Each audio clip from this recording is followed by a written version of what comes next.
Jisuk gets confused by listening to him as he sees In-hyuk, who is already looking at him angrily. He asks him if Wooin is telling the truth, and if they guys really bully Jiwoo at school. He answers that he is going crazy as it is not all true, but there's a little truth in what Wooin is saying. Jiwoo tells him that Jisuk did not do anything to him. He further explains to Wooin that though he suffered injuries fighting him, he was the one who wanted to fight with him in the first place. Jisuk asks Wooin if he hears the truth from Jiwoo's mouth.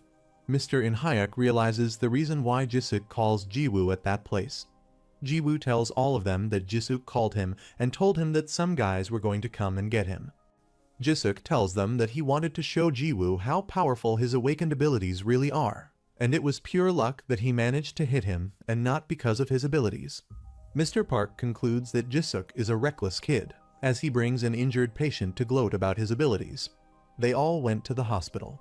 While Jiwoo is in the middle of the beds, on his right side, there is Jisuk, while on his left side, there is Wooin.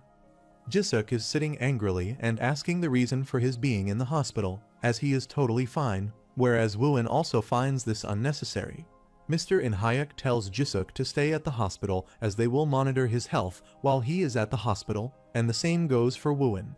Jiwoo smiles and says that it is great as he will not get bored. Mr. Park asks Ji-young-yu, as he is unable to understand why she insists on keeping the three of them in the same hospital room as Jisuk and Wooin are constantly causing Jiwoo trouble. Mr. In-hyuk gets angry and asks Mr. Park how he dares to question the chairwoman's decision. The chairwoman tells them that the three of them are the awakened ones who will represent their country in the future, and they are not meant to be enemies. She tells them that she thinks it is a good idea for them to hang around each other in preparation for the upcoming events. In-hyuk asks how the union is planning on caring for Wooin. Mr. Park asks him what that's supposed to mean. In-hyuk asks him in clear words if the union thinks poorly of Wooin and his professor. He gives the suggestion to him to take him out of Mr. Park's hands. Mr. Park tells them that they are officially registered under their management. In-hyuk tells him that it doesn't seem that Mr. Park is looking at him for his well-being. In fact, he is watching him because he is Professor Deline's student. As he has now seen his powers in person, In-hyuk asks Mr. Park if he is planning to make him a union member. Mr. Park didn't answer him as he had no reason for that. Mr. In-hyuk says it is true, but seeing Mr. Park's reaction gives a dead giveaway. He denies it, but In-hyuk insists he accepts it as it is very shameless. Suddenly, In-hyuk phone rings. He picks up the call. It is a call from the hospital, which informs him that Jisuk and Wooin are fighting again, so the hospital faculty needs him to come and see them. In-hyuk and Mr. Park went to the Shin HWA hospital. On the other hand, in the hospital, Wooin and Jisuk sit in front of each other, and both argue while playing cards. Jisuk abuses Wooin and tells him that he just dropped that card by mistake, so he will put a new card down, and there is nothing wrong with that. Meanwhile, Wooin doesn't consider it a mistake and says that if he lets it pass, he will use it as an excuse for every bad play he makes. Jisuk tells him that it is totally nonsense, and he is just asking for it this once. However, as he judges him by the play, he thinks that it won't be a one-time thing. Jiwoo is just sitting and watching both arguing. Suddenly, In-hyuk and Mr. Park come inside the room. In-hyuk is angry about both as they are fighting with each other over a game of cards. In-hyuk asks Jisuk as he is bringing out his powers for something this trivial, and he tells him that Wooin is just pissing him off. In-hyuk tells him that he is also pissing him off and asks if he should also be using his powers on Jisuk. Meanwhile, Mr. Park tells Wooin that he is complicating things for himself. Jiwoo apologizes to them and tells them that he begged both to play cards when they both didn't want to. In-hyuk tells Jiwoo that it is not his fault as he only wanted to play a game of cards. The ones to blame are those who got angry over a petty game. Mr. Kaden, who is sitting in the lap of Jiwoo and eating, thinks that they should not be interrupted as both will eventually learn if they let them fight it out.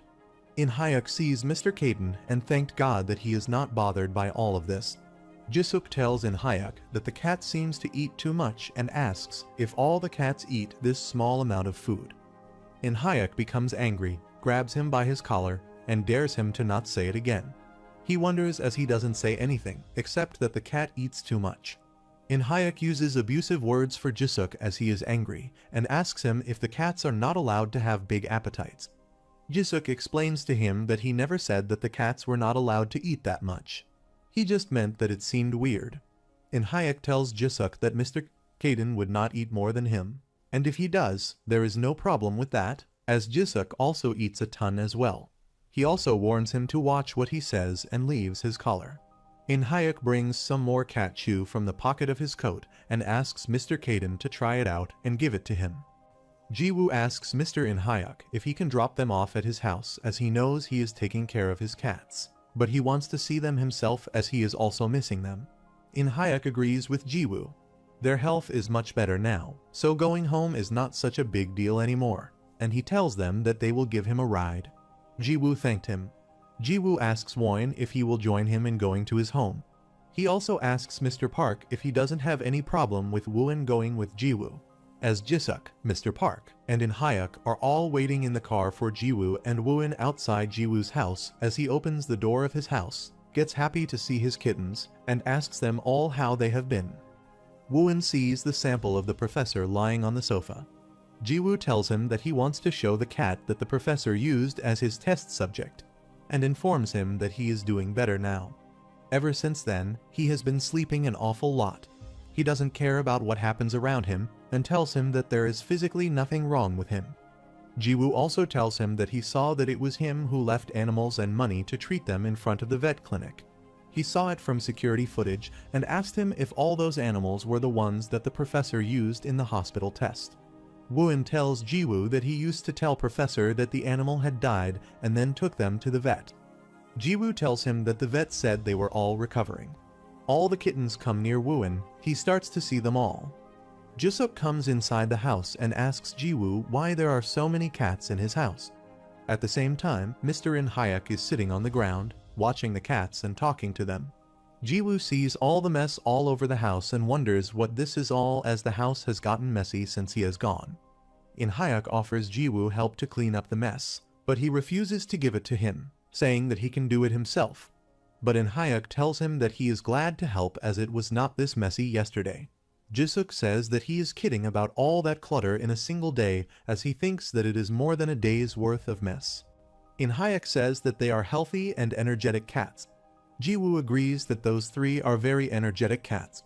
Jisuk sees Hayek and Jiwoo laughing that way and concludes that they both have gotten mad, and it is what a crazy cat person is like.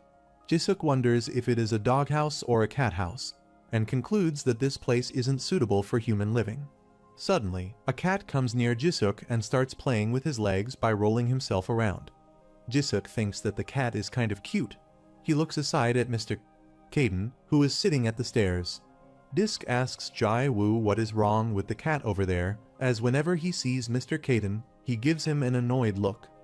Jiwoo listens to him and replies to him that he doesn't know the reason. Abruptly, Mr. Hayek turns around, grabs Jisuk by the collar, and asks him how he can say that about a cat. He asks him the reason why he can't say that to a cat. He asks Jisuk if he is bullying a cat now, which he denies. As there is nothing like that, Jisuk asks Hayek if he finds the cat expressions kind of odd. Hayek thinks that he finds him adorable as it is part of his charm, as if Jisuk has an irritated expression, is so shy, and is not Mr. Kaden. Jisuk tries to make it clear that it is not what he means and tells Hayek to forget it. Hayek asks Mr. Park why he is standing there, to which he replies that there is nothing to do with him. He is standing by choice, but Hayek tells him that there is something off about him. He observes Mr. Park and notices that he is getting scarred from a kitten. Hayek picks up a kitten and tries to go near him, but Mr. Park asks him to go away and tells Hayek that he will go wait in the car.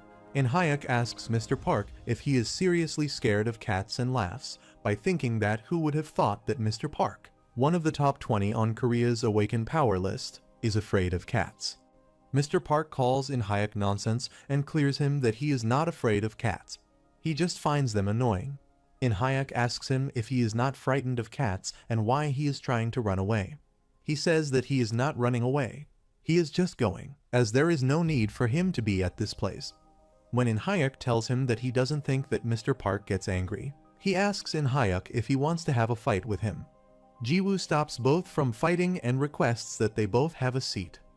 He also says that Jisuk should have a seat and Woin, too, as he will go and bring something to drink.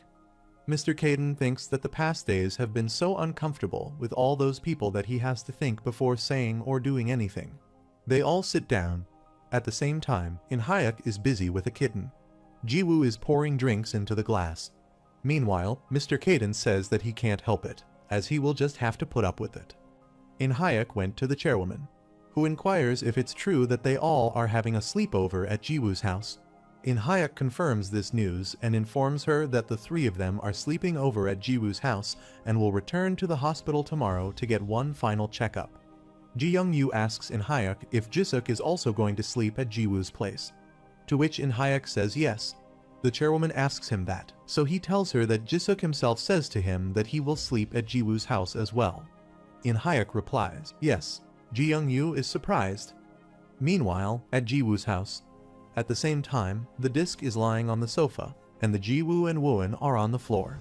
Jisuk wonders why he is sleeping there, while Ji-woo is just laughing while lying on the floor. When Jisuk sees this, he asks him why he is laughing like that. Ji-woo tells him that he is laughing because this is the first time that he has ever had friends over. Jisuk asks him what friends, on which Ji-woo tells him that he has never been to a friend's house or had friends come over till now. Jisuk remembers when In-hyuk informed him about Ji-woo's life that Ji-woo wasn't aware of his awakened abilities, as he was scared that others would find out. He and his mom always kept moving. Naturally, he grew distant from people in this way, and Ji-woo lived a very lonely life. Ji-woo asks Woo-in if he has ever slept at a friend's house, to which Woo-in answers that he has never slept like this before, as he has been traveling with the professor since he was young. Jisuk thinks that it is getting depressing suddenly, as he can't be friends with those pathetic losers. Woo-in asks Jisuk if he really thinks that he is like you. As Jisuk replies, he is about to say that, of course, he is also like him, but suddenly, he remembers that he can't be like those losers, so he immediately says no, he doesn't think he is like them. As he is Jisuk-yu, Ji-woo replies that he sees. After listening to Ji-woo, he gets up and gets angry. He asks him what he means by this and says that he is not like them, and that it is not what they are thinking. He explains to them that he finds sleeping in other people's houses very tedious, and he can't bring friends over to his house for obvious reasons. Ji-woo once again says he can understand, on which Jisuk once again becomes angry and asks him to stop saying that, as this is pissing him off, and stops them from looking at him like that, as he is not a loser like them too, and asks them to look away. As Woo-in is going back from school, he listens to someone gossiping about him that he just got transferred here. He will only say something if the teacher makes him. One of the students told the other one that he ignored him when he tried to speak to him, and he overheard in the teacher's room that he always transferred schools. The other students ask the first one how many times he changed schools, and the first one answers that Woo-in went to 10 different middle schools. The other one questions him if Woo-in has an issue or something like that. Woo-in returns to the professor, and the professor asks about the other animals. He tells the professor that he got rid of them as they all died. The professor tells him that only one animal is left, and by his looks, he doesn't know if he can put up with the extra tests, as the cat seems very weak. Professor asks Woo-in if the cat is a lost cause, too. He tells Woo-in that he will return in a few hours and see how the cat is doing. While going upstairs, the professor instructed Woo-in to feed the cat his dinner. Woo-in opens the cat's cage and places the plate inside his cage so he can eat it properly. But as he places the tray inside the cage, the cat starts licking his hand. Woo-in questions why he is licking his hand, as he is harming him, and instead, the cat is trying to play with him. The professor returned and asked Woo-in to give him the cat so he could perform the test. Woo-in tells the professor that the test subject means the cat died. The professor is shocked to hear it, as the cat was fine some while ago, and asks Woo-in if he is sure that the cat died. Woo-in replies that he is sure, as he also has the cat's vitals. He asks Woo-in about the cat's corpse, and he tells him that he has buried him on the hill out back. The professor concludes that he failed again and gets upset to know it. Woo-in thinks that as he has lied to the professor, the cat can live freely. Suddenly, Woo-in gets up from his dream as he is sweating. He thinks that is why he dreams about the early days. He checked his phone, and it was only 6 in the morning. He sees cats all around him. When he sees the sample cat of the professor, he remembers what Ji-woo told him about the sample cat. He sleeps an awful lot and does not care about what happens around him. He thinks that it is a side effect of the professor's tests. He realizes that it's too uncomfortable to sleep there.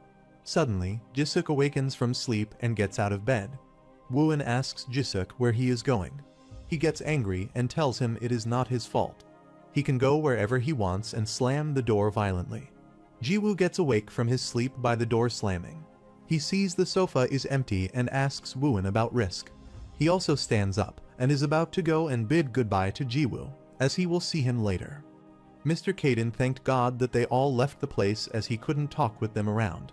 He had to watch his actions, too, as the stress drove him crazy. Jiwoo tells Mr. Caden that he is worried about him, too. He knew that Mr. Caden would be very uncomfortable.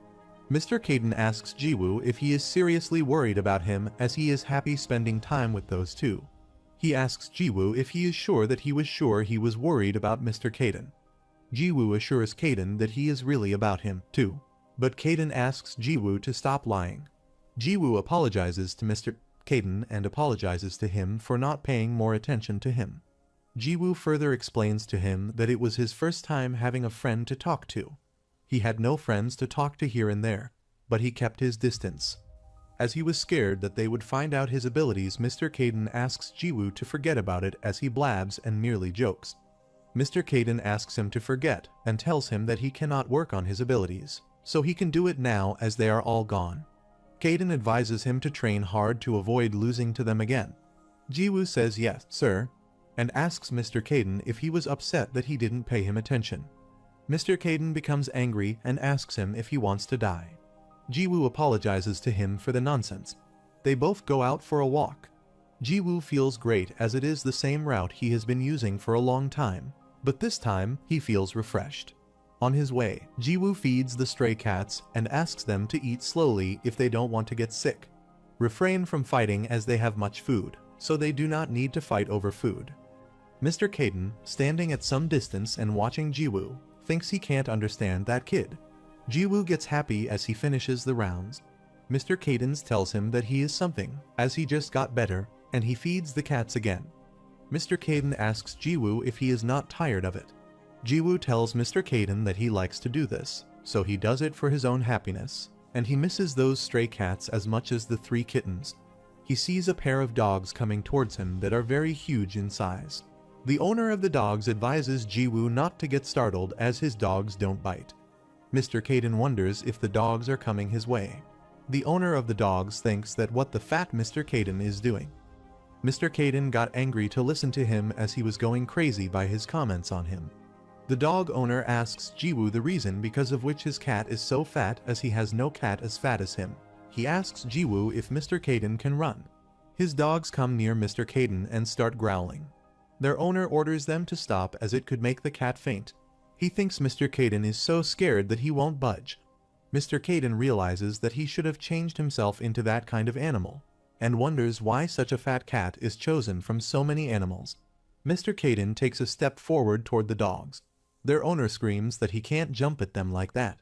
The dogs sniffed Mr. Caden, who patted them and turned around, thinking he should have changed into one of them. The owner of the dogs is shocked to see all this. The professor asks Mr. Park about the nonsense, on which Mr. Park tells him that he has no reason to lie to Professor. But Professor doesn't believe him, as how would he know whether Mr. Park is telling the truth or not? He asks if seriously the well-behaved Wooin fought with another awakened one and didn't stop even after Mr. Park told him to stop. The professor calls it nonsense. As Wooin acted recklessly even though the professor was under their union's scrutiny, Mr. Park confirms it as if it is true. The professor asks Mr. Park as he tells him that there is more. He inquired if Wooin kept causing trouble with the other awakened ones in the hospital room where he was being kept. To which Mr. Park says yes. Mr. Park tells the professor that he must not have been aware of Wooin personally, as he must have been very obedient in front of him. But the Wooin Mr. Park witnesses was a rebellious and stoic kid. The professor gets happy after listening to him. Mr. Park requested him to advise Wooin, as if he continues in this way, it will make things complicated, as he is sure Wooin will listen to his mentor. But the professor tells him that he doesn't want Toa, as he asks Mr. to park the problem in it, as it is normal for Wooin, as he is a hot-blooded teen. Mr. Park is getting worked up about something so trivial. And besides, Wooen would have a reason to act out, as he wouldn't do that without a good reason. The professor suggests that Mr. Park forget it, stop wasting his time with this nonsense, and ask him to bring the requested tools. The professor asks him why it is taking so long. He says he will bring the tools to him soon, but hasn't bought them yet. The professor tells him that he doesn't really care if it gets delayed, as the union is the one in a rush, not him. Mr. Park tells him that he will ask again. He leaves the room. When he leaves the room, Professor smirks and thinks that it is too amusing to think that the gentle little kid rebelled against them, and concludes that he must be better off than he figured. While at Dong Rim Inc., Wooen gets ready and wears his uniform to go to school. On the other hand, Mr. Caden asks Jiwoo, who is pouring cat food for the cats, why he is going to school, and Jiwoo tells him that he has already missed too many days and feels fine enough to go to school. Mr. Caden tells him he will not stop Jiwoo from attending school. The professor's sample cat wakes up. Jiwoo asks the cat if he is awake. When he listens to him, he acts like he didn't see anything and lies again on the sofa. Jiwoo whispers to Mr. Caden that the cat acts like he is asleep again, and he surely does this when the cat sees them around. Jiwoo tells Mr. Caden he is going to school and closes the door by saying bye. When the sample cat listened to the closing sound of the door, he opens one eye, but when he saw Mr. Caden was still there, he again fell asleep. Mr. Caden thinks that he can finally restore his powers in peace, as there were too many people before. So, he could only do it at night on the hospital roof. But it wasn't enough to bring him back to his normal state. As Mr. Caden is restoring his powers, the other kittens come near him and start rubbing and playing with him. Mr. Caden gets offended and asks them all to get lost from there. At the He-Dam Private High School, Jiwoo slides the classroom door and sees Wooen sitting on his seat. He asks Wooen if he is coming back to school. Did he start coming today? He says yes, but Jiwoo asks him if he is well enough to come to school, and Wooen says that he remembers that Jiwoo's injuries were worse than his. Jiwoo sits in his seat and laughs as he tells Wooen it won't be boring with him here, as he thought he would be the only one back at school. Jiwoo wonders if Jisuk is back, too. He checks on his phone to see if Jisuk is back, as there is still some time in class, and he is in class 1. Jisuk went to the class. Wooen, sitting in the classroom, remembers the time when Mr. Park offered him to join the union. He told him further that the professor is currently in the union's custody, as he is in their custody, but is treated very well. He told him that his treatment would also change if he joined the union, and offered that he could stay with Professor, too. He asked Wooen to take some time to decide. On the contrary, Jiwoo went outside his class and looked inside, but couldn't see Jiwoo in the classroom. He asked one student about Jisuk and if he was absent today. The students asked Jiwoo why he is asking about Jisuk, and Jiwoo tells him that he is asking about Jisuk because he is curious. The student replied that he didn't know, as Jisuk had been out for a few days. The friends of Jisuk are all trying to contact Jisuk. One of them says that he is pissed off on him. The other asks him if he can contact him, but the other tells him that he has no way other than to call him, but his phone is off. One of the boys gets angry and finds it crazy that he cannot, as Jisuk intentionally ignores them. He says that even the kid Wooen is back at school, too. The other guy wonders if something has happened to Jisuk, as he has never ignored them this long. He abuses Jisuk and asks the other boy what could happen to Jisuk. He had just ignored them from the day when they asked him to beat the kids from the other school, and because of him, they all got beaten up by Wooen. One of them says that because of Jisuk, they have been beaten to a pulp. The other one added that even when he thinks about it, the incident pisses him off too. The third one replies that he is very disgusting, but they are the ones who took that loner in. One of them says that Jisuk is a great fighter, but on the other hand, he has money too. Once they started praising and complimenting him excessively, his cash flowed freely like water. One of them wonders how a teenager like him got so much money, and the other one replies that they don't care, as maybe he is filthy rich. They all keep saying Jisuk's name in front of other school kids, making other school kids bow down to them, as Jisuk's name has been useful in getting them a good income. But they are not so docile now that Jisuk's lying low. Jisuk is listening to all the rubbish they are talking about and is surprised they collected money from other school kids using his name. Suddenly, he hears Jiwoo's voice.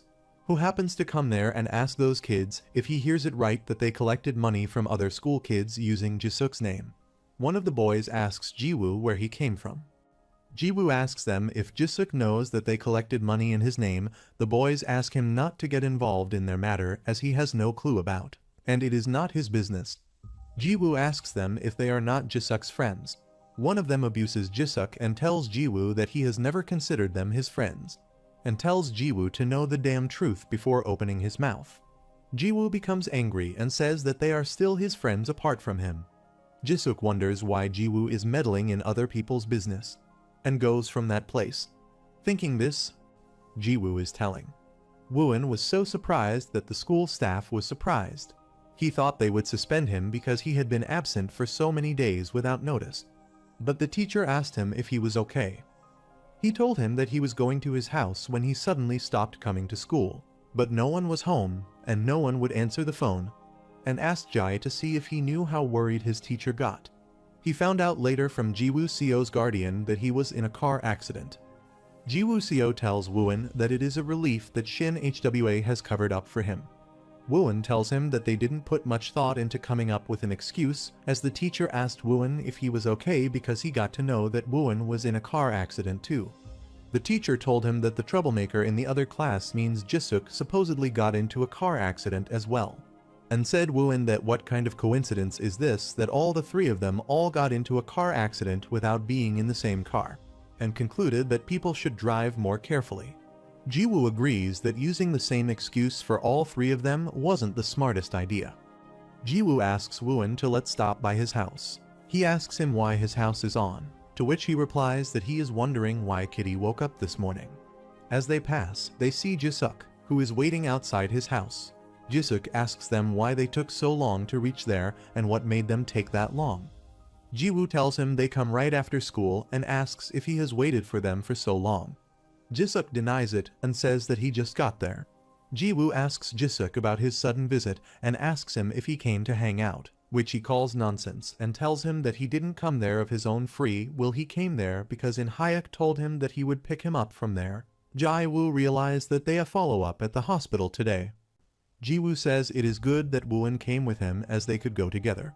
He enters his house and asks his kittens how they are. Mr. came near Jiwoo and whispered that Jisuk had been waiting for him for an hour. Jiwoo realizes that he has waited for a long time. Meanwhile, Jisuk comes inside his house and asks why he is at the place again, as Jiwoo is sitting in the middle. Jisuk kicks him by mistake and asks him to move as he sits in the way. When the sample cat sees Wooin, he becomes intensely aggressive when he sees it. Jisuk asks Jiwoo what is going on with the cat, to which he replies that he has nothing but temper issues. The cat starts snarling at Wooin. Jisuk questions Jiwoo as if the cat is snarling at Wooin. Mr. Kaden places his paw, pats the sample cat, and asks him to calm down. Suddenly, the sample of the professor becomes calm and starts licking his paws. Jisuk asks Wooin what he did to make the cat that mad, and says him that he scares animal with his face, and asks him the reason of the cat for acting like that. Jisuk sits down and tells Wooin that he can see that he fears cats and asks him if he is really scared of little cats. He asks Wooin how someone his size can fear cats. He moves his hand forward towards the professor's sample to pat his head, but the cat bites his hand. Jisuk shouts as the cat bites his hand, and he wonders how the cat can bite his hand so fast as he is bleeding, and he abuses the cat. Jiwoo tells Wooin that the cat looks healthy, as it is a relief for him to see the cat like this, on which Wooin also agrees. Jisuk tells the cat that he won't let him get away with this so that the cat will regret it. He takes out cat chew from his pocket and tells the cats to suck it up to him, or he will give the snacks to them as it is snack time. As the sample cat is looking at Jisuk, who tells him that there is no point in looking at him like that as he rudely attacked him and still yearns for cat chews. He shows his finger, and the cat ignores him and starts licking his paws. Jisuk gets angry as the cat ignores him. He tells the cat to stop pretending he doesn't want snacks. Jisuk sees Mr. Kaden and tells him to act cute if he wants the cat chews. Mr. Kaden wonders if the kid wants to die. Jisuk once again asks Mr. Kaden what he is doing and tells him that he will give him the cat chews if Mr. Kaden acts cute. There is awkward silence there. On the other hand, Mr. In-hyuk comes to the chairwoman's office and informs her that the Klein brothers have been spotted in their country. The chairwoman asks Mr. In-hyuk why the Klein brothers came to their country. In-hyuk tells her that they found it recently and are still looking into it, and the union is also looking into their reasons for being there. Suddenly, Jisuk opens the door and shouts at Mr. In-hyuk about why he did not pick him up. Because of that, he has to take those annoying kids to the hospital on his own. Jisuk steps in and asks why both are behind their serious mood. Mr. In-hyuk tells him that something has come up, on which Jisuk asks the thing from him. In-hyuk tells him he knows about the Klein brothers being spotted in their country. Jisuk confirms if they are the same ones who are the wanted criminals who could do anything for money. Mr. In-hyuk tells him they are on the wanted list of awakened ones and explains further that they will do anything if the price is right. They will even sell awakened ones or get involved in civilian activities. As they are powerful, it isn't easy to catch them. Jisuk questions him about why those people come to their country. Mr. In-hyuk tells him it is their priority to find out this and advises him to be careful, as it is better to be safe than sorry. He is still determining if he will come to the chairwoman's territory, but he must take precautions. Jisuk says that he got it, but still asks if they would come there or not. Meanwhile, as the Union team finds 2 dead bodies, they check their identities, but they are the Union agents. They seem to have been attacked while searching for the Klein brothers. Mr. Park orders him to put Wooin on someone else's guard, as he will be the one to track the Klein brothers from now on. 2 men hiding their faces with a piece of cloth are passing by the road at night. One of them asks the other whether it's the right way, and the other one answers that it should be, as if it is where the professor was last seen. After listening to this, the first man advises him to finish the job as early as possible. The Klein brothers went inside the place that the information indicated, but they couldn't see anything there. Duran asks the other brother when he learns that the professor is here, to which he replies that he got the information about a month ago. One of them says that as a professor has moved quickly, what will they say to the clients as they are paid more to catch him earlier than planned? They turned around to look at the place and found some traces. One of the Klein brothers instructs the other to tell the contact that the information they sent is inaccurate, and to tell them to send the right information if they don't want to die. While Jisuk is sitting in his classroom during the class, he remembers the sample cat who behaved very stubbornly in front of Jisuk and didn't eat the treat Jisuk brought for him. As it pissed Jisuk off to see him licking his feet all day long, and his ass was facing towards Jisuk. He suddenly remembers Mr. Caden and thinks that the fatty cat is the most stubborn. How Mr. Caden sits bothers Jisuk, and Mr. Caden looks at him funny and unimpressive. Jisuk decides not to back down easily, as he will make them bow down. He opens his phone and starts searching for the best cat food. He thinks he will order the best cat food and then make the 2 cats bow down before him by showing them the cat treats. He selects the top cat food and pays some extra for the expedited delivery, and thinks that after ordering the food, those kittens are going to be screwed now. Suddenly, Jisuk's old friends came and asked him about his arrival at school. They told him that he should have told them. One of them says to Jisuk as they heard that Jisuk was in a car accident, so they were shocked as they were all worried about him. The other one asks him if he is okay now. They asked Jisuk why they did not answer their calls as they were worried. Jisuk didn't answer them. One of them again speaks to him and tells him he has ignored them for a while. Jisuk stands up from the chair and tells them that his reflexes are a bit slow from the car accident. He tells them he is fine but cannot contact his friends because his phone broke in the accident, and he uses his sister's phone, and left the classroom. As Jisuk leaves school for home, Jae-woo and Wooin are also going home. Ji-woo sees Jisuk and questions him if he is going home, to which he replies that he is going home, and where would he be going except home. Ji-woo asks both if they have planned something, and both tell him that they have no plans. Ji-woo asks them if they want to go somewhere with him and tells them he will feed the stray cats. They both went with Ji-woo. As Ji-woo is pouring food for stray cats and Wooin is also helping him, they see that Jisuk is also feeding one stray cat. On the contrary, Ji-young-yu is writing something important when Mr. In-hyuk informs her that they have gotten some information about the Klein brothers from the Union. She stops writing and listens to Mr. In-hyuk, who further informs her that the Union agents who were tailing the Klein brothers were killed. She asks In-hyuk about the locations where it all occurred. and he tells her that the location is about 2 hours from theirs. He also informs her that now Mr. Park is after them himself. Ji Young-yu, after listening to this, concludes that they should also be careful as the place where the incident occurred is just a short distance from there. Suddenly, the door knocked, and a man came inside holding a package. He puts the box on the Ji Young-yu table and tells her the delivery was expedited. Mr. In Hyuk saw the package as he needed help understanding what the chairwoman was trying to get in a hurry. He finds out that the package is from What the Meow, as this is the highest rating site for buying cat merchandise. In Hyuk is surprised and tells the chairwoman that she has finally started loving the cats. When Woo-in gets home, he steps inside and remembers when Ji-woo and Jisuk were feeding the cats. He suddenly stops entering the house as he sees the door is already opened. He wonders if someone broke it. Suddenly, he heard someone questioning whether he was Professor Deline's student. When he looks around, the Klein brothers conclude that the student looks exactly like the picture their contact gave them, and thank God they can finish their job sooner. Woo-in thinks that they know about him and the professor. One of the Klein brothers asks Woo-in about the professor, and where he is he realizes that if they are looking for the professor and come telling without the professor it got to be bad news, and that he needs to hide he starts running, but the other one appears in the second corner.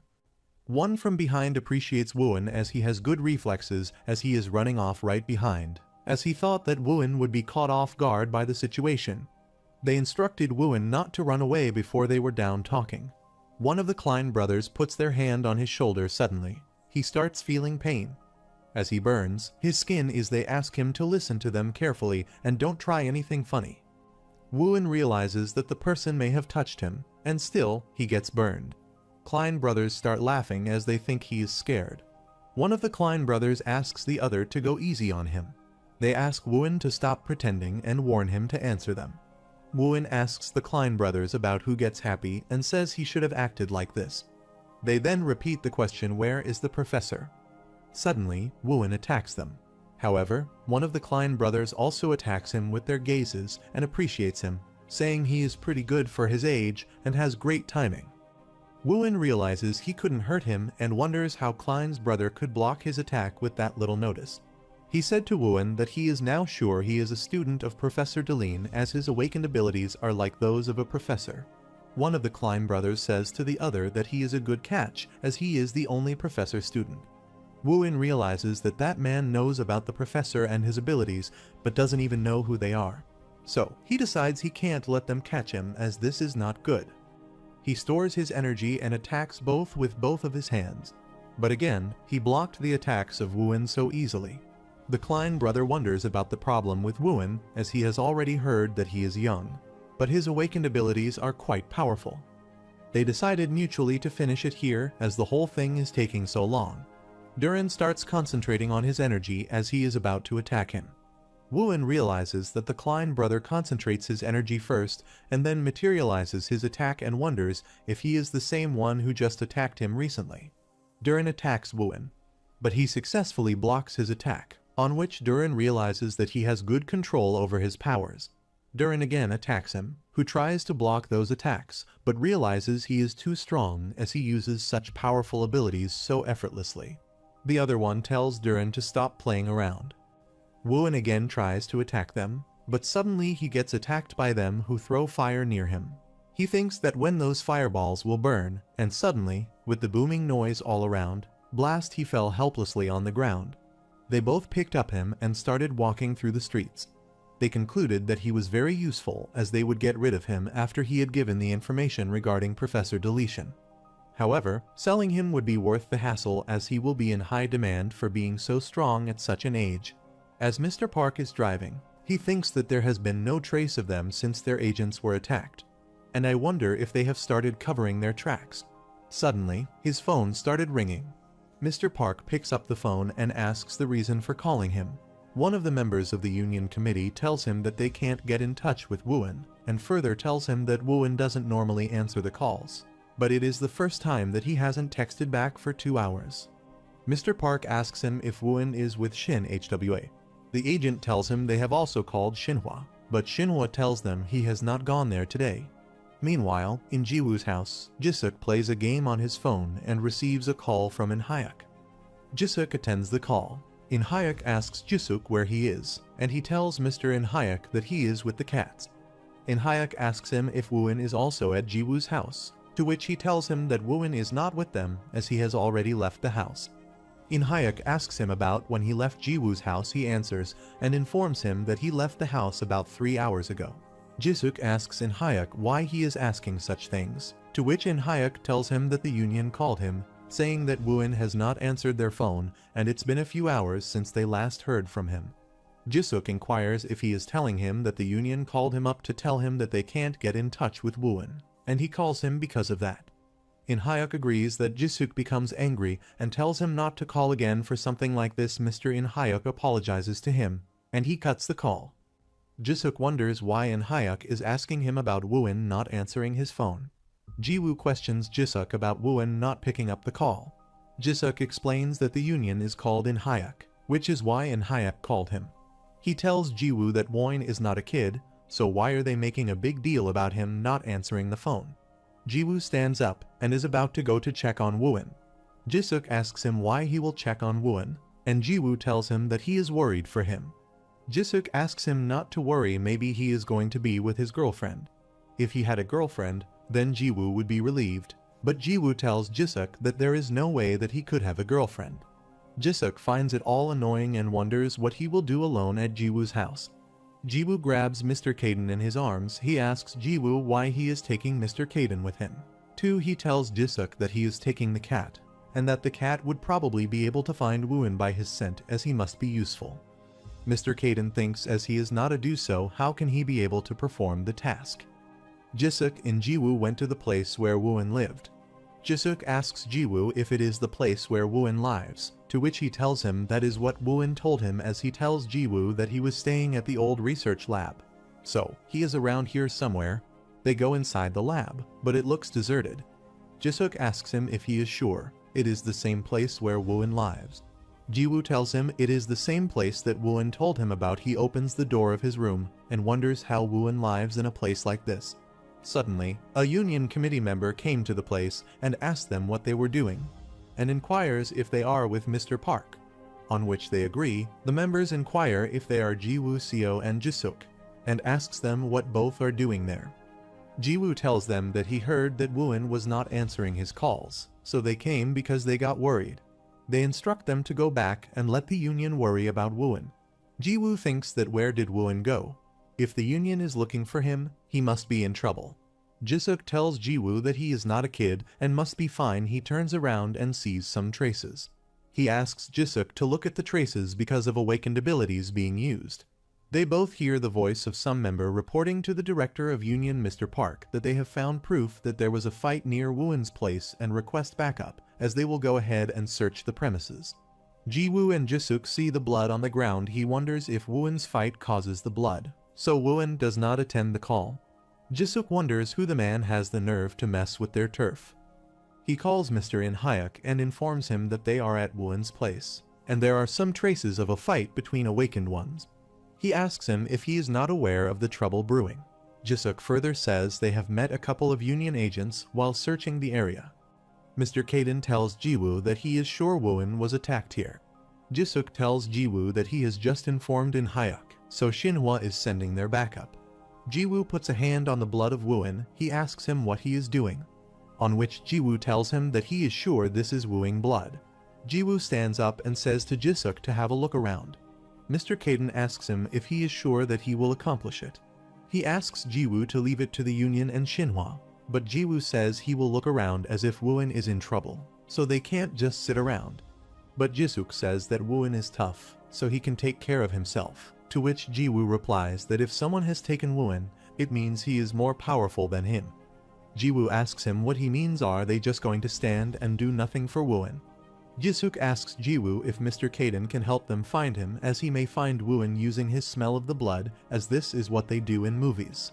Mr. Kaden finds it ridiculous as he is not a dog, so how on earth could he find Wooin by smelling him? Mr. Kaden smells the blood and starts moving. Jisuk finds it freaky as Mr. Kaden can understand Jisuk. Mr. Kaden thinks that he can figure out where Wooin went. On the other hand, as the Klein brothers are torturing Wooen, so he tells them where the professor is. The man says that Wooen is stubborn and can endure so much pain. He created the technique for torture purposes, and he is the first one who has endured so much pain as the flames merely touch the skin. But the pain runs deep. He warns Wooen that if he does not tell him what he wants to hear, he will increase the intensity and touch him again, as it hurts him so much. Suddenly, the other Klein brother brings a man who is caught by him and tells him he is an agent from the Union. He caught him sniffing around. He concludes that the guys they killed were from the Union, too, and asks his brother if they caught them already and tells him that he thinks they should move. He tells Wooen that he will finish the torture somewhere else. Jisuk asks Jiwoo if it is right to follow them, or if the cat is just making a fool of them. Suddenly, Mr. Kaden stops. They see Wooen before them, and Jisuk gets shocked as Mr. Kaden finds him. Mr. Kaden also finds it absurd as he didn't expect to find Wooen in real life. Jisuk says that he should inform In-hyuk, and he calls him. He asks Jiwoo what he will do, and Jiwoo tells him that they've got to rescue Wooen as they try to move him. Jisuk asks Jiwoo if he is insane, as they will go in with no clear plans. He tells him there is no time for that as they have a car. Jisuk calls Jiwoo an idiot and asks him how to rescue Wooen if they will use their abilities. As they are going to put Wooen in the car, suddenly Jisuk attacks their car. Jiwoo and Mr. Kaden start seeing Jisuk, and he gets furious to know why he is looking at him. This way, he tells him that they have no time. They look at the kids and wonder who those kids are. Wooen opens his eyes and sees that Jisuk and Jiwoo are arguing with each other. Jiwoo tells Jisuk that he has given their position away, while Jisuk replies to Jiwoo that he was the one who told him they were in a hurry. Wooen wonders why Jisuk and Jiwoo have come there. Jiwoo waves his hands and tells Wooen that they have come for him. He wondered if they had come there to look for him. The Klein brother asks him if they are his friends. Jisuk asks them who they think they are and how dare they cause trouble in Shinhwa territory. They ask him about Shinhwa, the group headed by Ji Youngyu. Jisuk tells them that the region belongs to Shinhwa and asks them if they need to be made aware of this. Klein's brother asks Jisuk if Ji Youngyu lives there and says it is a shame as if it wasn't for the job. He would very much like to fight the nation's strongest awakened one. Jisuk thinks he is silly even though he heard his sister's name, but he still wants to fight her. He remembers that In-hyuk told him about the Klein brothers before. He suddenly asks them if they both are the Klein brothers. They pass a smirk and conclude that the kid knows about them. He says to Jiwoo that it is bad. Jiwoo asks him who they are on and tells Jiwoo that they are the awakened ability users and the international criminals. Mr. Kaden thinks that their names ring a bell and realizes that they are way too stronger than Jisuk. One of them comes towards Jisuk and says that he has recognized them and they can let him live. Jisuk thinks that if the rumors about their powers are true, then he is no match for them and thinks that Wooen is too injured to be any help, whereas Jiwoo is too inexperienced and decides that he will distract them while Jiwoo gets Wooen out of there. He calls Jiwoo and tells him he will distract them to buy time. He rescues Wooen and gets out of there. Jiwoo asks Jisuk what about him. Jisuk tells him that he is just going to distract them once he gets out of there. He will retreat them as he is quite confident in his speed. Jisuk tells Jiwoo that he is a newly awakened one there, so he needs to worry for himself. He instructs him to move as they have no time. Jisuk starts gathering his powers. The Klein brother wonders if he is using his wind powers. Jisuk asks him to shut up and eat his attack. He attacks them, whereas Jiwoo uses his awakened ability of speed to rescue Wooen from them. The Klein brothers see him while he is trying to get Wooen, and the Klein brothers are impressed by his amazing speed. He attacks Jiwoo with his blazing power, but Jiwoo manages to dodge his attack. The Klein brother wonders how he moves like that. While Jiwoo is about to take Wooen to some other place before going, he tells Jisuk to hang in there as he will go and get a backup, on which he tells Jiwoo just to shut his mouth and go. As Jiwoo is about to leave, suddenly, one of the Klein brothers starts following him and asks him how to tell him that he is allowed to leave. The Klein brothers come near Jisuk, who wonders how he managed to break through his attack. The Klein brothers attack Jisuk, who dodges his attack and sees the ground severely damaged by the Klein brothers' power. He realizes that In-hyuk said the brothers are international criminals, so he should have known they would be this incredibly strong. On the other hand, Jiwoo is carrying Wooin on his back, and running fast he opens his eyes and tells him to unlock the bracelet on his wrist as it limits his abilities. He tells him that the keys are in his pocket. Jiwoo lets Wooin sit in a place and unlocks the bracelet using the keys. He asks him if he is okay. Wooin tells him he will stay behind and fight and asks Jiwoo if he should leave. He asks Wooin what he is talking about. Wooin tells Jiwoo that he won't get far with him on his back as he will get caught soon. Jiwoo says that he won't leave Wooin alone and will be fighting with him too. He tells him that those guys are different from him and Jisuk, as those guys are vicious criminals, so he will go straight for a kill, so he requested Jiwoo to go from there. Jiwoo says that he can't leave both as those guys will kill them, so that he will fight with him and Jisuk against them. Suddenly, one of the brothers happens to come there and tells them that those guys must have a death wish, which is why they are creating so much trouble. Jiwoo stands in front of Wooin and realizes that if that man is an awakened one and a criminal, he must be strong. Even though Jisuk seems confused before him, but he decides he still can't leave Wooin behind. Wooin tells Jiwoo that the guy attacks by shaping his powers into spheres and that he hurls them on the floor and spreads them like mine. Then those spheres explode, so he instructs Jiwoo to be careful. Wooin tells Jiwoo that he can't move right, so he asks him to attack the guy with his speed and says he will cover him. The Klein brother laughs and taunts them as they think of fighting with him, so they must be out of their minds, and he wonders what sort of attack plan is. Jiwoo attacks him with his fast speed, on which the Klein brother says he is fast, but it is still not enough to scratch him as he tries to attack Jiwoo. However, Wooin from behind uses his power to fail his attack. The Klein brother says that he is tired of playing games with worms. He attacks the ground, on which Jiwoo thinks that he is cracking the concrete so that it could hurt him. He attacks him using his power.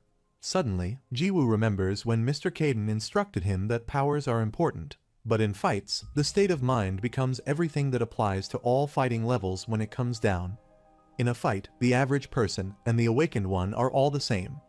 Mr. Caden told Jiwoo that the mindset is the key to a fight.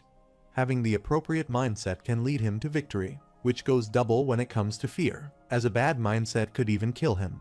He said it is why he had been an advantage when fighting Jisuk. Mr. Caden instructed Jiwoo to remember that the will to fight outweighs all, even if it comes with a high cost. Jiwoo realizes that Mr. Caden was right as he can't give in to that fear, not now. Even if he falls, Wooin could be in danger. Jiwoo moves forward to attack the Klein brothers, who ask him to eat his attack. As he is about to attack Jiwoo, the Wooin attacks the Klein brothers. The Klein brothers tell him that they think he must take care of him and attack him. He tells Jiwoo not to worry about him and to focus on attacking Klein's brother. Jiwoo starts attacking him. Wooin sees all the fights and realizes that he is doing better than expected as he has improved considerably since the last time he saw him, but they are just buying time as they have no way to bring Klein's brother down. Klein's brother becomes too aggressive and starts to have a big attack on them by saying that enough is enough and asking both to die by attacking them. On the other hand, Mr. Caden needs clarification. He needs help understanding whether he should go to help Jiwoo or stay there to help Jisuk. Jisuk is fighting with the Klein brothers. Klein's brother attacks him with his power and throws his fireballs, whereas Jisuk uses his power of the wind to block his attack. Klein's brother again tries to attack him, but he manages to dodge his attack. The Klein brother tells him he is using props to use the wind to improve his speed. He didn't expect him to be able to dodge his attacks, but he told him that his attacks were weaker than him. Suddenly, he attacks Jisuk more heavily, gets injured by his attack and bears pain. He holds his arm and wonders when Hyuk is going to get there. The Klein brothers notice Jisuk and guess that he was trying to buy time. He tells Jisuk that he was planning to capture him and sell him out, but the circumstances don't allow him to do this, so he will now kill him instead. Jisuk sees that the Klein brother is getting stronger. Mr. Caden observes the power of the Klein brothers and realizes that at this rate, Jisuk will get killed by him, so he thinks he should use a bit of the energy he has saved up. He concludes that Jiwoo will get very upset if he dies. Jisuk sees Mr. Caden there and thinks about why the cat is wondering why the cat is still there, as he would get hurt if he stayed around, so he asks the cat to run. Klein's brother concludes that the awakened ones there live a peaceful life as they are willing to die for each other and worry about cats. In the face of death, He attacks Jisuk by telling him he is a fool. Suddenly, he sees the cat jumping on his head and using his powers to kill the Klein brothers. Mr. Caden jumps back on the ground and concludes that being a cat weakens his attacks. Mr. Caden tells Jisuk that the Klein brother will wake up soon as he has just used some of his powers on him. He tells Jisuk not to worry as his sister is on her way to get there because Mr. Caden can feel her energy. He is in shock after seeing all this. Mr. Caden again calls him and warns him not to blab about all this to anyone. If he does, he will be dead. Mr. Caden slaps Jisuk and asks him to answer him, but he doesn't answer Caden, so Mr. Caden decides to go from there. After Mr. Caden left, Jisuk questions himself about what he witnessed and wonders if all those punches made him go into delusions. Suddenly, the Klein brothers become conscious and question if he did this to him. The disc tells him that he also doesn't have any clue. Meanwhile, Ji-young came there and attacked the Klein brothers. Disc gets relieved to know that her sister is there. The Klein brother asks Ji-young if she is the one who attacked him. He says that she made a nice try, but that's far from enough to take him down. He attacks her, but Ji-young creates a shield to protect herself from his attack. She dodges his attack. The Klein brother wonders what in the world is her power that successfully helps her dodge his attack. Ji-young creates spatial isolation around. The Klein brothers wonder who she is, capable of creating spatial isolation quickly, and asks her if she is a young Yu of Shinhwa. Jisuk laughs and tells him he is nearly dead, as he has already asked him to fight with Ji-young. He tells him that she is his sister, and now he is dead, as it is too late for him to beg for forgiveness. Klein's brother says that if she is Ji-young will fight her. He starts gathering his power to attack, and Ji-young asks Jisuk to stay away. The Klein brother tells her that he has wanted to meet her for so long that once he defeats her, the strongest awakened one in this nation, he shall join the ranks of the world's greatest. Ji-young asks him if he thinks that he can defeat her. The Klein brother realizes that she is terrifyingly strong, and still, her power is building. He wonders how Ji-young is this powerful. She tells him that he shouldn't kid himself as he is not a fit opponent for her in any way. The Klein brother gets angry and tells her he can block her attacks all day, so she should not underestimate him. Ji-young attacks him but realizes he cannot even block a single attack from her because she is too strong, and he gets killed in those attacks. Jisuk was stunned to see all of it. She asks Jisuk about the other kids, and suddenly, Jisuk remembers them. On the contrary, Ji-woo and Woo-in are injured so badly that they cannot even move their body. The Klein brother asks Ji-woo if he is not dead yet as he will attack him. Suddenly, Woo-in attacks the Klein brother, who, in return, tells Woo-in that his energy has run out. He instructs him to sit tight next to her as he will deal with Ji-woo first. After him, it would be a Wooing turn. The Klein brother touches Ji-woo's body and puts fireballs on his body, which hurts Ji-woo. He asks Ji-woo if it is hurting him. The Klein brother asks Woo-in to share information regarding Professor, so his friend screams just like he did. Woo-in screamed to stop torturing him, which the Klein brothers refused as he wouldn't stop. Woo-in tells him that he will tell him everything about the professor. He further says he is ready to go with them so they can sell him to a buyer. The Klein brother agrees that it is not a bad offer. He tells them that they are in a hurry sometime before leaving the place as they are resting there. Ji-woo tells them to forget about it as he doesn't want him to put himself in danger, and requests that Woo-in not betray his professor either. He doesn't want Woo-in to betray the professor again. Because of him he screams at him, as this was not the right time to argue. Ji-woo thanked Woo-in for calling him his friend and told him he didn't want him to cause trouble for his friend. The Klein brother tells him to listen to himself as he has no idea what he is planning to do. He tells Ji-woo that he is going to sell him too. He will give him a stronger dose of reality as it will hurt him 10 times more. While he is going to attack, Mr. Caden suddenly comes there and grabs his arm.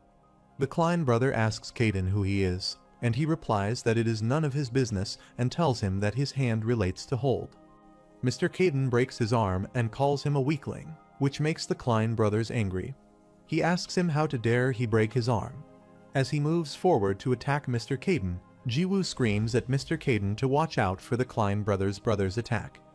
Mr. Caden gives the Klein brother a kick, on which his body starts trembling, and he asks Caden who he is. Mr. Caden went near him and told him he would worry about more pressing matters if he was supposed to be him. The Klein brothers couldn't understand his meaning and asked him what he meant. He takes his power and asks if it is the same way he treated the kid there. He puts his finger on the Klein brother, who starts screaming with pain and asks Mr. Caden for forgiveness. Mr. Caden tells him it is inconvenient as he has just started torturing him. Mr. Caden tells him that he will put a shield to block out his noise as the Klein brothers are about to crank up the pain. So now Mr. Caden is ready to crank up the pain by 100. He asks Mr. Caden to stop as he doesn't have to do this for him. When he hears the name Caden break, the Klein brother inks that he has already heard the name before. He realizes that he doesn't have to think about that as it is his chance to kill him once and for all. Mr. Caden turns his face towards Jiwoo and tells him that he is insane, as the Klein brothers were all prepared to kill him so he could spare his life. Jiwoo replies to him that he is not trying to be nice to him, but he doesn't want Caden to do that for him. Mr. Caden asks him if he does not like what Caden is doing. Jiwoo starts smiling. Mr. Caden wonders why he is laughing like that. He stands up near Jiwoo, asking him how he is feeling. Jiwoo answers that he barely feels like hanging. Caden Break tells him that he will be fine and punches him on his head and asks him to stop smiling as it is pissing him off. Wooin remembered when Professor Deline instructed Wooin not to talk about Caden's break to anyone, and he also guided him not to bother asking his friend about him either, as he told him to forget everything that happened that day. He ordered Wooin to pretend that he didn't know anything. Suddenly, the Klein brothers stand up to attack them and ask them to die and tell them that this is what they get from being distracted. He asks them if they all think that he is weak. He tells them all to go to hell. Caden breaks to tell him that he is the one who will die, and he attacks the Klein brothers. With a great flash of light all over, Mr. Caden's attack killed the Klein brothers. Mr. Caden tells both that he is leaving as things will get complicated if he is seen there. Mr. Caden hugs Wooin and tells him he is a bright kid, so he must keep it up. He also advises him not to blab about the incident to anyone, and he disappears. Suddenly, the chairwoman arrives there with Jisuk. Jiwoo thanked God that Jisuk was okay, but Jisuk was also happy to know they were both still alive. He says that he is alive because he is not weak like them. Wooin thanked Jisuk for saving him. Jisuk Yu told him that he didn't rescue him. He didn't want those Klein brothers to cause trouble in their territory and told them he didn't do anything for them and asks both why they look like him that way. Jiyoung Yu asks Jiwoo and Wooin if they alone managed to take the Klein brothers down. Wooin tells her that they don't know who it is as they both lost consciousness when he attacked them. But when they woke up, he was already lying on the floor. Jiyoung Yu looks around and concludes that the Klein brothers were burnt by something, but it doesn't look like fire. Jisuk Yu sees the traces on the floor and concludes that it looks worse than being burnt by fire, as the marks are the same as the burns on the other brother. He remembers how the cat climbed up on his head and killed the Klein brothers. He thinks that it has got to be that fat cat who managed to kill the other brother, too. He wonders if he should tell his sister about him, but he thinks she will call him crazy, and if that fat cat finds out, he won't keep his secret. Mr. In Hyuk informs Jiyoung Yu that the Klein brothers are both unconscious, so they have isolated them and are keeping them under constant surveillance. They have prepared to question them as soon as the Klein brothers wake up. Jiyoung Yu asks Mr. In Hyuk if he knows where the Klein brothers are going. In Hyuk tells her that according to his information, their movements are somehow linked to Professor Deline, and Wooin said they were asking him about Professor Deline's whereabouts. She asks In Hyuk if he says the Klein brothers came there looking for a professor. In Hyuk tells her that someone must have needed his services, perhaps his or his research data. Jiyoung Yu asks him if he has found out who attacked the younger brother. In Hyuk informs her that Jiwoo and Wooin were unconscious when they woke up. The brother was already down, and there were similar burns on the brother who fought Jisuk, and he also has no idea how the brother got those burns. Jiyoung Yu find it all very strange either way. In Hyuk asks her if she meant someone else helped them, but they are hiding it. Jiyoung Yu tells In Hyuk that even if what Jisuk, Wooin and Jiwoo say is true, they still need some help as she is certain of that, because she felt an intense surge of powers as she approached Jisuk's location. Plus, she felt spatial isolation when she met up with Jiwoo and Wooin. Jiyoung tells In Hyuk that she suspects Caden is the person who helped them. In Hyuk is surprised and tells Jiyoung Yu that he knows they found traces of him recently, but doesn't she think she is overthinking about Caden? Does he think he is a loner who lives searching for tough and powerful opponents? And asks Young-yu why Kaden would help them. Ji-Young-yu tells him that she also has no idea either. Suddenly, Mr. Park appears there and calls In Hyuk. In Hyuk asks him if he has come to claim the Klein brothers they have caught. Mr. Parks tells him that he has not come there for that reason.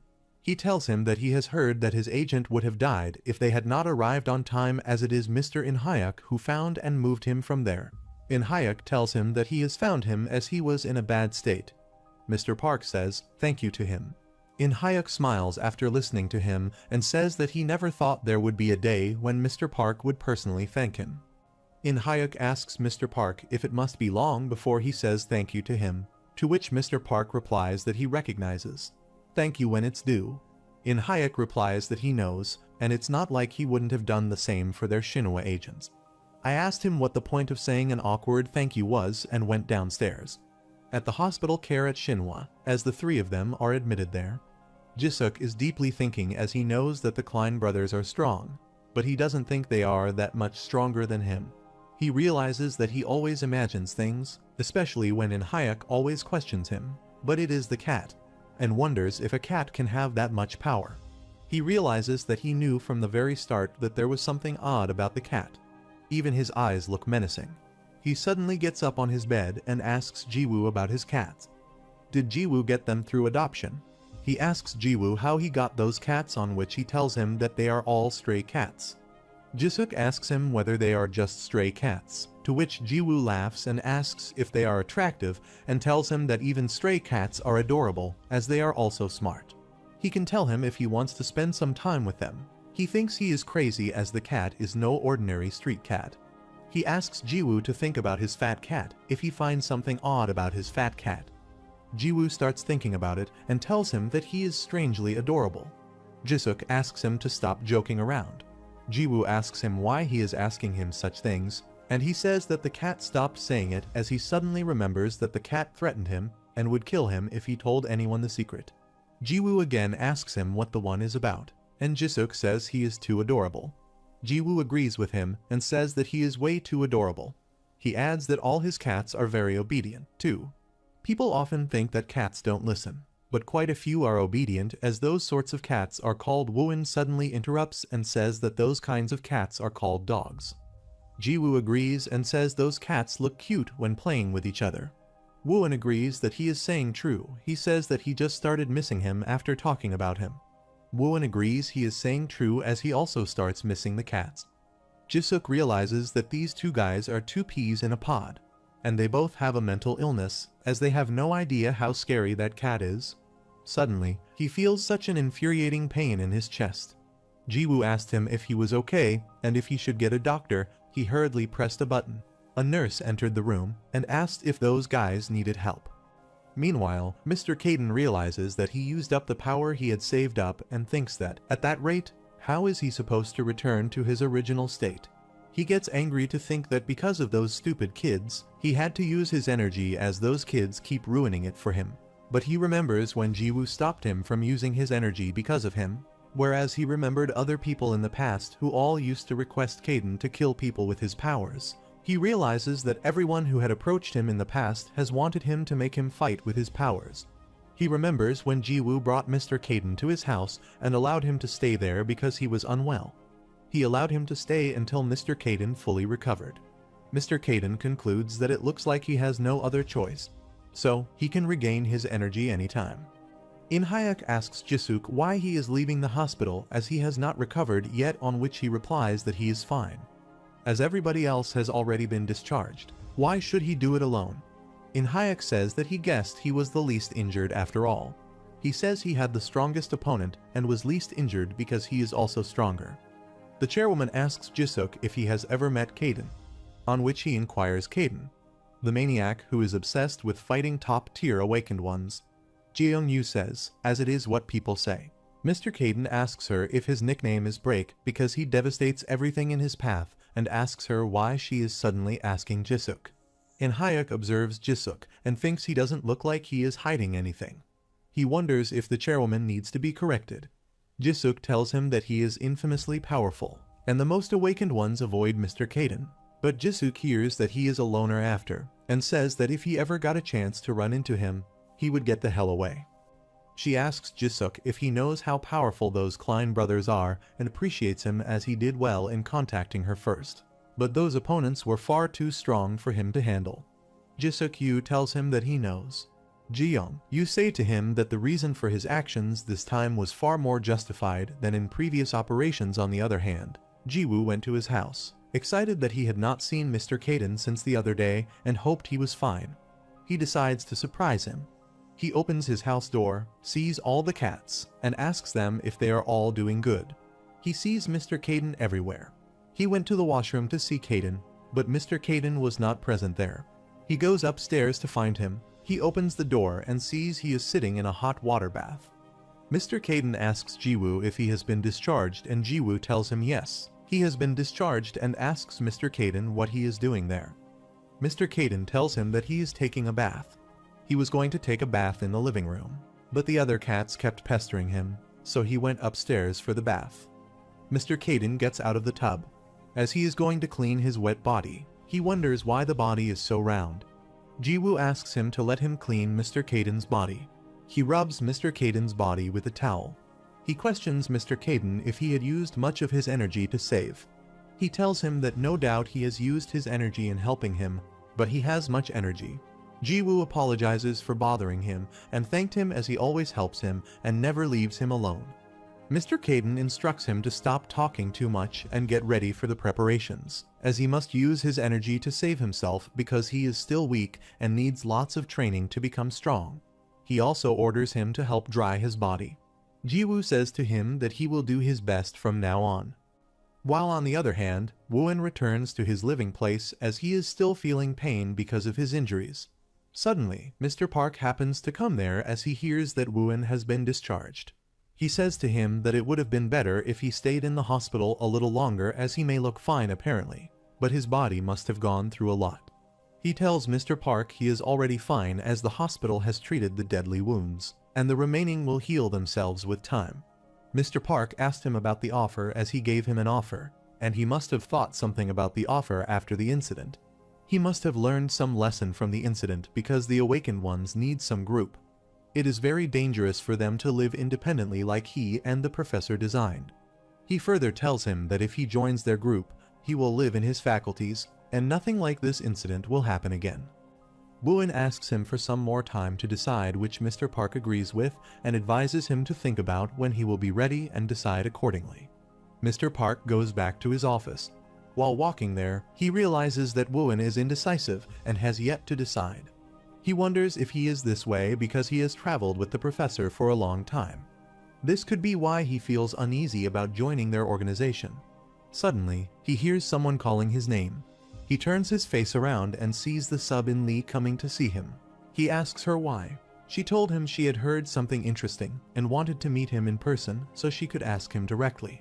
She tells him that she heard a rumor that he wants to recruit someone, if it is true or not, and the person who has received the golden opportunity is still undecided as he is a fool. When Wooin, Jiwoo and Jisuk go to school after a long break, the teacher inquired if they were all in a car accident again, and if they were all just in one recently. He asks Jiwoo, Wooin, and Jisuk from the other class, who are all in the same car, and a truck rammed into them. Jiwoo agrees, and their teacher tells them they are lucky and weren't severely injured. He apologizes to his sir, saying that because of them, he got worried. The teachers tell him that he doesn't have to apologize as it must have been terrifying and ask them to take care of themselves. Jiwoo remembers when In-hyuk told them to rest up and not worry about school, as he had already talked to the school about them. Jiwoo wonders why In-hyuk couldn't find a better excuse than the accident. In Class 2-1, Jisuk is searching on his phone during the class. He could not find anything on cats with special powers and not anything on stray cats that could talk either. Jisuk thinks of writing a fat cat or pig cat, so maybe Google can help with something on that so that he can get some research on it. He wonders if his fat body has something to do with his powers. Suddenly, his older friends happen to come into the classroom. One of them tells him that they had heard that he got into another car accident, because of which he went missing for a few days. They ask him what happened to him. Jisuk realizes that Hyuk told them not to worry about school and wonders if he told everyone in school that they had a car accident for all three. One of his friends comes near him and says it looks like it isn't that serious, to which Jisuk agrees. One of them tells Jisuk that the funny thing is that he heard that Jisuk was in the same car as Jiwoo and Wooin and asks Jisuk the story behind this. And what was he doing with those two in the same car? Jisuk replies that it is none of his business. One of his friends asks him about his attitude, and the other tells him they are just looking out for him as friends. He remembers when he heard three of them talking badly about him. One of them said they took a loner in during middle school because he was good at fighting, while the other said it wasn't only fighting. He always had cash and wondered how a student had so much money. The other one said that maybe it was. His family is filthy rich. At the same time, while remembering this thing, Jisuk also remembers the time when Wooin was kidnapped by the Klein brothers, and at that time Jiwoo was determined to find Wooin and to help him as he was his friend. He stands up and goes out of the class. Those guys leave the class too, as they stand there wondering why Jisuk's behavior is bad. One of them says that he has always been like this, but this time he has been getting cranky for so long. One of them asks the other two if they are collecting the protection fees from the kids of another school. He tells him that those kids now ignore them straight to their faces as they need to get Jisuk in a better mood because they are short on money and not only on the money. Those students who used to fear them now ignore them, as it all feels depressing. Suddenly, he sees a person standing at some distance using the phone. He wonders who he is as his clothes stand out too much. One calls him a weirdo as he cannot understand whether it's a girl or a boy. He calls him and asks what he is doing there. They go to him and ask him who the hell he is and why he is dressing like that on their campus. One tells the other that the person seems to be a girl. The wonder thinks that it is so convenient as she was just wondering how she would find that kid. They conclude that she is a girl, as it is obvious from her voice. She asks them if they know a student who goes there by the name of Wooin. One of them inquires her, that Wooin? The girl says they know him and asks them where she can find him. They get angry after listening to her and ask her if she thinks that they are her tour guides. When the girl hears it, she kicks him straight and tells him to shut up and answer her. On the other hand, Jiwoo asks Jisuk what's up with him as he has never wanted to come to his house, to which Jisuk tells him that he needs to check on something. Jiwoo asks if he let him feed stray cats on the way home. Jisuk agrees and says he can feed the cat in the street. Jiwoo passes a smile, and Jisuk thinks that his smile makes him look like a fool. Jisuk asks Jiwoo to keep him from knowing that his bag is all filled with cat food instead of books. Jiwoo informs him that he also has some books in his bag. Jisuk tells him that he can tell by looking at the bag that there is major cat food. Jisuk tells Jiwoo that he thinks Jiwoo doesn't study at all, as Wooin is just listening to them and not saying anything. He is deeply thinking. Jiwoo asks Wooin what's wrong with him, while the girl beats all the boys in the school. As Jiwoo, Wooin and Jisuk are passing by, the girl asks them if they are all their friends, on which Jisuk says to Jiwoo and Wooin to let go. The girl thinks, what should she do? Either she must wait for those guys to come into their consciousness. Jisuk decides to go from there, but suddenly, he changes his heart and turns around. As she puts her foot on one of those guys' heads, Jisuk asks her to take her feet from him and abuses her. The girl asks Jisuk what he said just now, and Jisuk asks her if she is deaf or if she wants to hear that again. She warns him to shut his mouth up, or otherwise, he would be one lying on the ground with his buddies too, on which he asks her if she needs euphemisms for everything these days. The girl gets angry and abuses Jisuk and tries to kick him, but he dodges her attack. Jisuk tells her that she is swinging her hooves, on which the girl asks him to shut up and punches him, but he blocks her attack and thinks that she is good at attacking with that force as Jiwoo and Wooin see the fight quietly while standing at some distance. The girl tells him that he is dead, and she then again attacks him. In return, he also attacks her. Jiwoo asks Wooin what they should do, if they should stop them, or if they should stand still and watch. The girl says that it is not bad, so he is not all talk. After all, Jisuk asks her to get out of there and asks who is judging whom. The girls say to Jisuk that he is acting too weird, and he tells her that this is his line. The girl thinks that the little boy is making her that pissed off as he is very annoying. Jiwoo asks Jisuk to stop, and Jisuk asks Jiwoo what he means by stop. as he has yet to start the fight. In fact, that girl started it. The girl says his full name is Jisuk Yu, and Jisuk asks her how she knows his name. She says that, of course, there is no way that there could be another person as annoying as him. Jisuk questions him why she is acting as if he knows him. Suddenly, the girl tells him that she is not acting because she knows him. He is Jisuk Yu of Xinhua. Jisuk asks her how she knew and questions her if she is a Subin Li. Subin Li replies that it's been a while, and he is as annoying as ever. Jisuk asks them how they know each other, and Jisuk tells him that she is the granddaughter of the Awakened Union leader, and they had run into each other a few times when they were little. He asks the Subin Li why she is making a scene there, as she knows it is Xinhua territory. On which Subin Li says that she just came to find someone there, and those guys started the whole thing. She asks Jisuk if he knows a guy whose name is Wuan. Jisuk asks her why she is looking for him, to which she tells him that it's not his business and asks him if he knows him or not. He says why he would know an annoying man like him. By listening to Jisuk's Subin, Li thinks that it sounds like Jisuk knows Wuan. Jisuk immediately tells Jiwoo and Wuan that they should leave. As Wuan is looking at Subin Li asks him what he is looking at, or if he also wants to get into a fight. Jisuk tells both that they are taking so long, and he asks him to let them leave. Subin Li thinks about what she should do now, as she should wait for those guys to get up or go and find them. She thinks she must have been too reckless while trying to do this without letting him know. Jiwoo, on his way home, asks Jisuk why he didn't tell the girl that Wuan was right there, as it could be very important. Jisuk says that it would be something stupid rather than important. Jisuk tells him that if the Union had officially been looking for Wuan, then he would have been contacted by Mr. Park. Jiwoo says that it is amazing to think of that. Jisuk says that there is nothing important in that and asks Wuan why she is looking for him, which Wuan tells him that she doesn't know the reason. Jisuk wonders why she, out of all people, was being treated like a princess by the Union, which made her out of control and annoying. They all reach Jiwoo's house. Jiwoo and Wuan go inside the house while Jisuk stays outside. Jisuk then goes inside the house and asks where the fatty cat is. Suddenly, he sees the cat sitting on the sofa. Jiwoo asks both of them to sit down so that he can bring some drinks. Jiwoo asks Jisuk what happened to him as he does not have a seat. Jisuk sits on the ground instead of on the sofa. Jiwoo asks Jisuk why he is sitting on the ground like that. Jisuk asks him what he means, and Jiwoo tells him he is kneeling like that as it is uncomfortable. On which he says that he is comfortable. Jisuk thinks that they are all idiots as they don't know anything.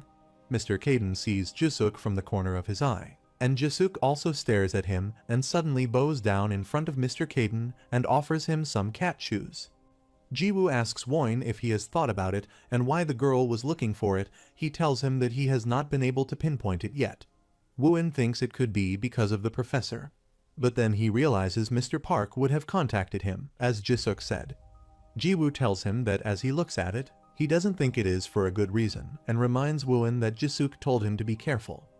Jisuk thinks it is unimportant and observes that the cat squeezes the treat out of its front paws by himself, and its posture is also too natural. Then he sees other cats who are also eating food and thinks it is the correct posture of how it should be, but he thinks that Wuan and Jiwoo don't seem to care much.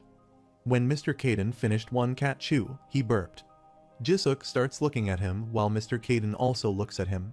Suddenly, Jisuk offers him another cat chew, and they start looking at each other again.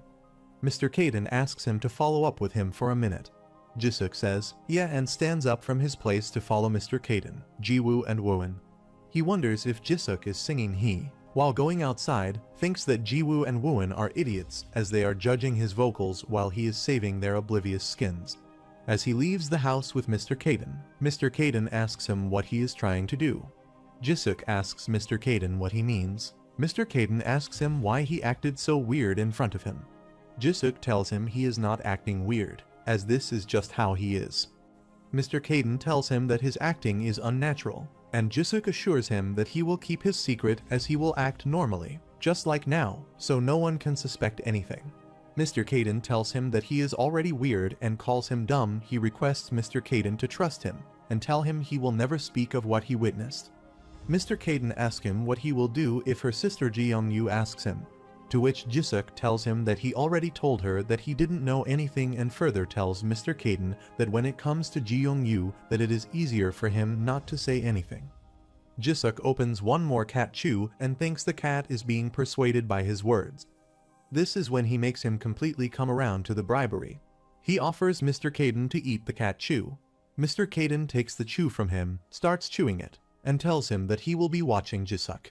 He gets happy as he thinks he is successful as he did it and passed the test. Suddenly, he hears a sound. He turns around and sees Jiwoo and Wooin are going out of the house. He asks them if they are going somewhere. Jiwoo tells him that as they came home straight from school, they didn't feed the stray cats, so now they will feed them. Jiwoo asks Jisuk if he will join them. Jisuk asks why he would do that, but he suddenly realizes he should go. Otherwise, he would be alone with the fatty cat. So he went with Jiwoo and Wooin. As Jiwoo was feeding the stray cats, he apologized for being a bit late today. Jisuk wonders if Jiwoo is happy just by feeding the cat. Suddenly, he remembers that he told him all his cats are stray, which means he found the fat cat somewhere, too. Jisuk wonders if he could find a powerful stray cat, too. He makes up his mind to train it so it can match the fatty cat. He decides to find an even bigger and even fatter one. Jisuk thinks that he will choose a similar subalthal is as similar to be safe. He saw all those cats that Jiwoo was feeding. Jisuk finalizes that he would take a fat and tacky brown cat.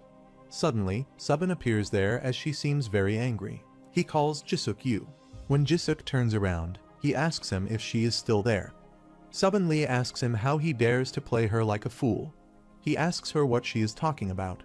To which Subin Lee makes a sign towards Wooin and says that he is Wooin.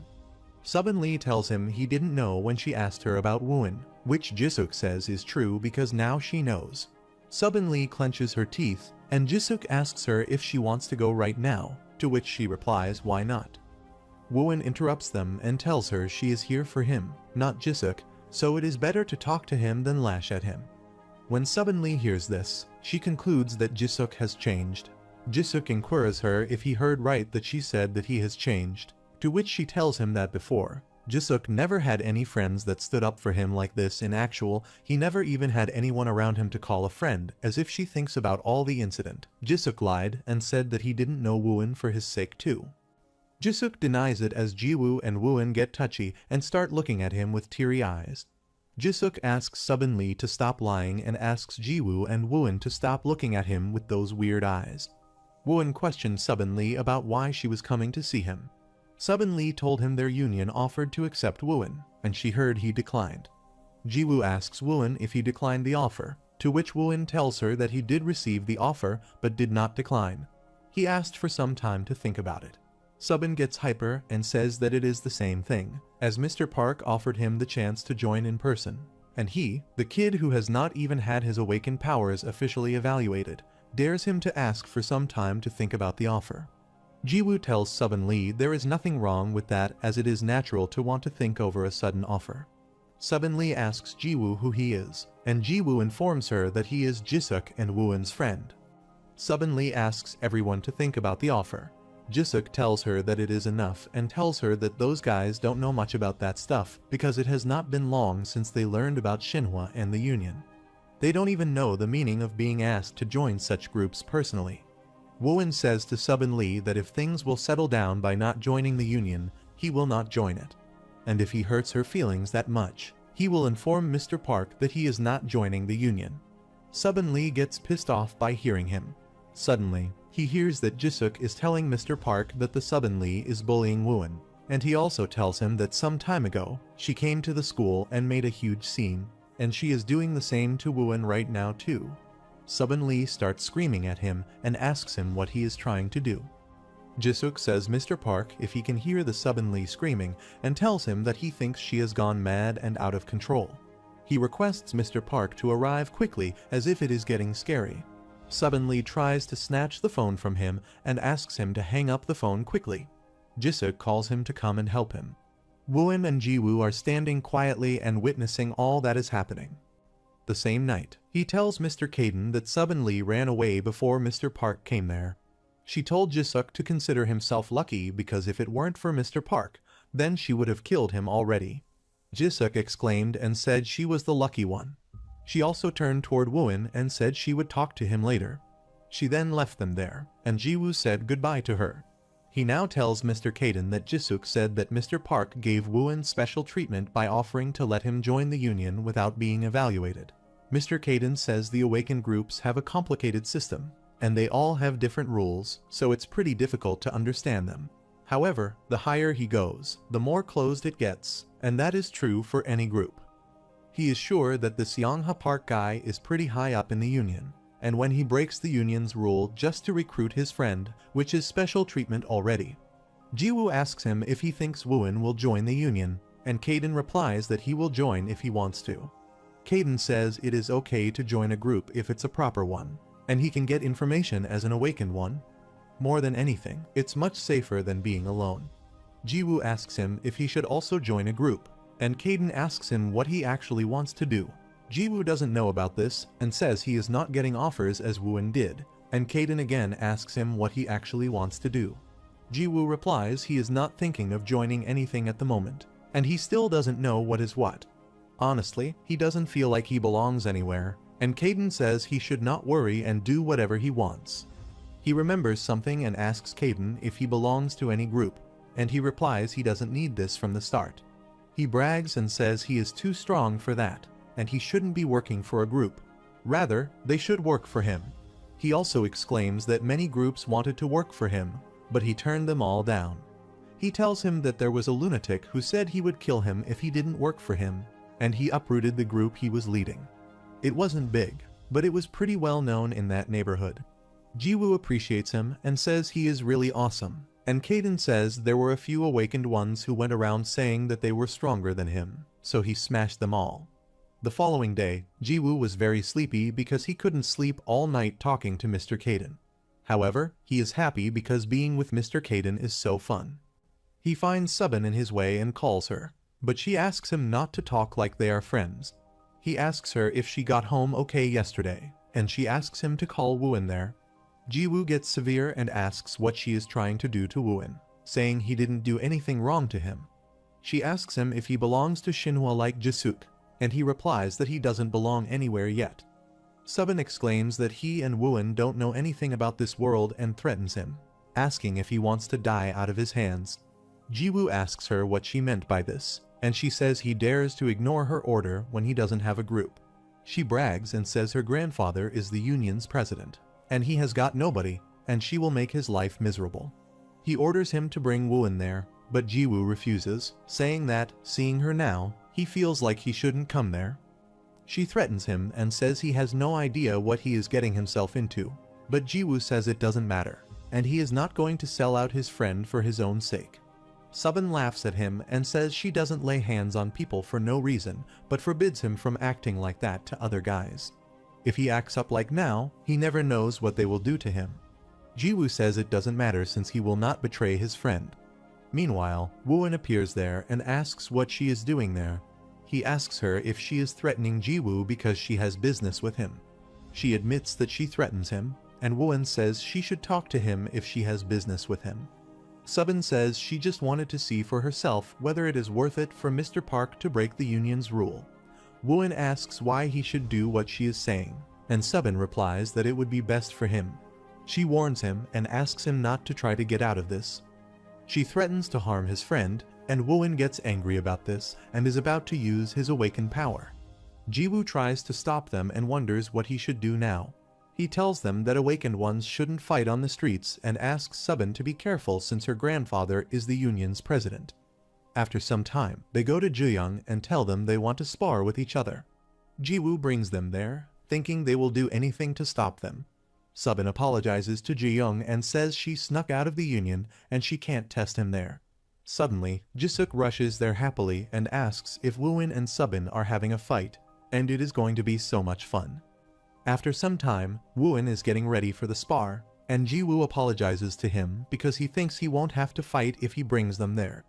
Wooin says if it weren't for him, then they would have caused a scene on the street, and besides, this was the reason she looked for him.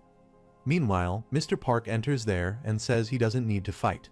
He apologizes to him for getting him too into this weird situation.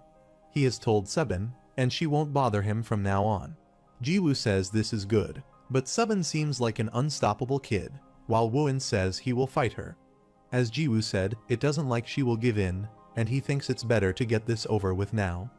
After some time, they reach the sparring ground, and Subia says she likes his attitude and that he still wants to fight him even though Mr. Park says he doesn't have to. She exclaims and says she will go easy on him. Jiwoo is watching them from a distance and asks Gu if Subin is that strong. He replies that she is one of the few awakened ones in the county who is a match for Jisuk. He is worried about Jiwoo and says it would be too hard for Wooin since she is strong and seems to know a lot about him. Gu calls Mr. Park and asks if he gave Subin information about Wooin, and he replies that they both are unaware of each other's power. In the meantime, Jisuk enters there with Mr. Kaden, who has popcorn in his hand and is happy that they have not started yet. Jiwoo is about to call him Kaden, then remembers something and calls him casein nitrate. Subin gets angry to see him and asks why he brought popcorn there, and he replies that popcorn is perfect for this. Jiwoo asks Kaden how he got there, and he tells him that he saw Jisuk running in the street in a hurry. He wonders if Jiwoo caused trouble again, so he follows him. However, the situation is better than any trouble. He sees Jiyoung and thinks about what she is doing there while Gu makes him uncomfortable. After a while, they are about to start the battle at the starting sound, and Jiwoo is worried about Wooin. She asks Wooin not to think he is special for getting Mr. Park's offer, and from his energy from earlier, she can see his power is pretty useful.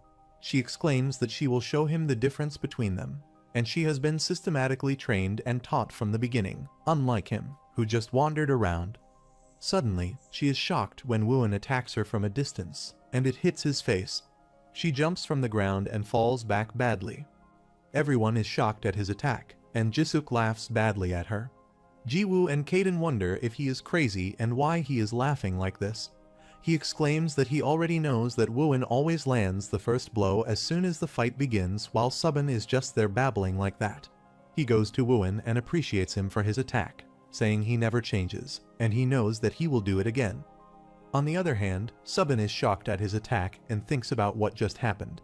She gets up again, feels so embarrassed, and says he is dead meat now. Mr. Park calls her and asks her to stop right there because this is Wooin's win, and she tries to tell him that she was off guard for a moment, and he only got her once. Mr. Park asks her if she realizes now that one unguarded moment could have cost her life, not just the win. If Wooin had continued to attack her when she was down, then she would have been hurt badly. Wooin calls her and says they can fight again if she is that upset, and Mr. Park asks him not to assume that is all of Subin's potential, and she is always compared to Jisuk. Wooin says she won't accept this outcome anyway. Kaden appreciates him and says this is what an awakened one should be like, and Subin also smiles and says she likes him now. She asks him to let begin the fight while Jiwoo calls her worriedly. She shouts at him and asks why he is acting friendly, while Jiwoo tells her that her nose is bleeding. Jisuk laughs at her and says she's got a double nosebleed, which is embarrassing for her. She wipes her nose and thinks she will take things seriously and will not make any mistakes. Suddenly, she shouts at Jisuk and asks him to stop eating popcorn or eat it quietly. Mr. Park asks her to focus, and claiming her off guard won't work a second time. After that, they ask them to start the battle again, and this time, they both release their powers.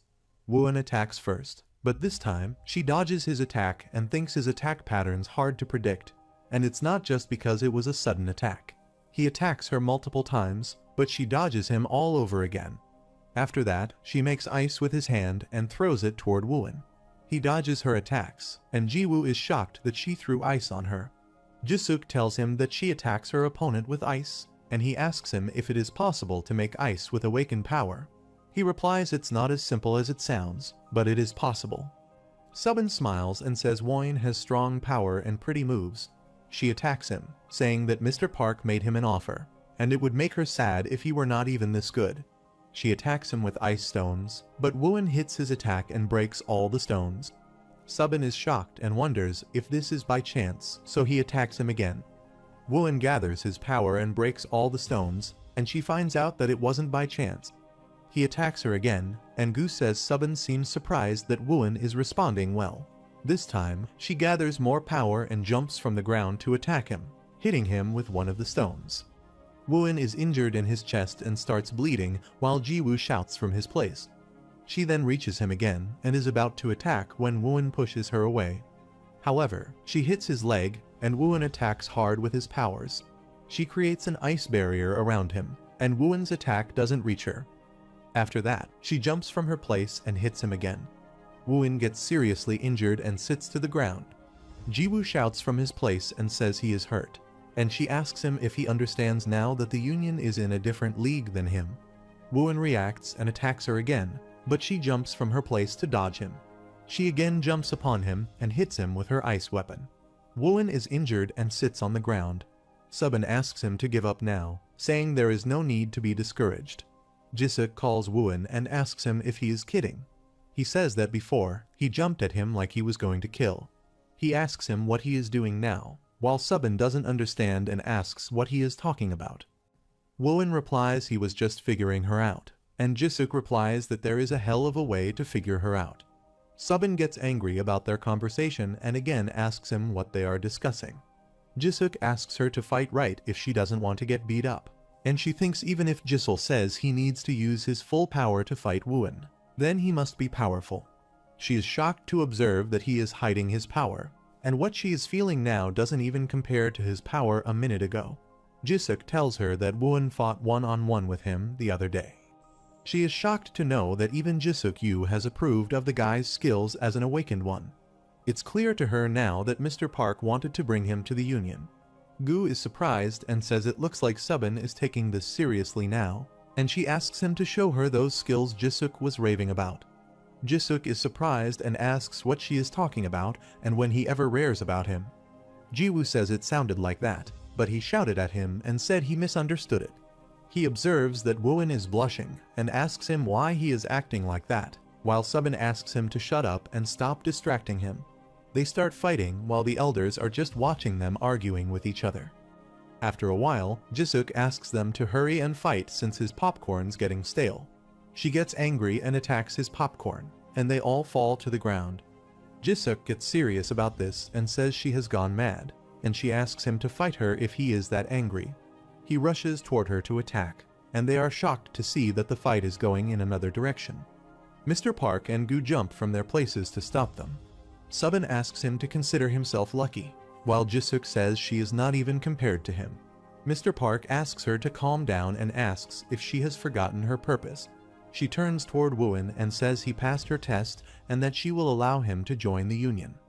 The test is to check if she is solid enough for Mr. Park's offer and if she has seen enough and proved his worth. Jisuk tries to make her angry, saying she is just scared of losing after using up her energy on him. Jisuk asks her not to act all high and mighty. Subin gets angry and asks her to stop talking, but they are shocked when Wooin refuses to join the Union. She then turns toward him, asks how he dares to reject the Union and asks if he got another offer.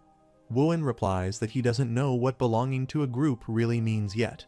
Subin brags and says that their union is the best in the country and that their problems are 0 to none. It is fortunate for him to be a part of such an awakened group. She asks him if he knows how dangerous it is for an awakened one to be without a group. Wooin replies he knows that the Union is a good place, and he knows very well that it is dangerous to be alone. He apologizes to them and thanks them for the offer. He says he is not looking to be a part of a group. Mr. Park says what happened before will happen to him again, and luckily it worked out well this time, but he might face a more difficult situation in the future. Wooin replies that he is already prepared for this, and Mr. Park leaves him, saying that he will respect his decision. He also asks him to contact him if he changes his mind. Suddenly, Jiyoung interrupts them and asks them to clean up their mess before leaving, and Jisuk asks him to clean up his popcorn. After that, when they go back, Subin says Wooin has no idea how scary this world can be, and Mr. Park replies he knows better than she how dangerous it is to be alone. He can't tell her everything, but Wooin's professor has a lot of enemies, and many guards try to take him. The two were on the run without any proper shelter, and recently, Wooin got kidnapped and tortured by the Clean Brothers. Subin is shocked and says she also heard about that incident. She says Wooin was inevitably drawn into the mess. Mr. Park is sure that Wooin knows better than anyone else how tough it is to be alone without a group. On the other hand, they are at Jiwoo's house, and he asks him to see the doctor.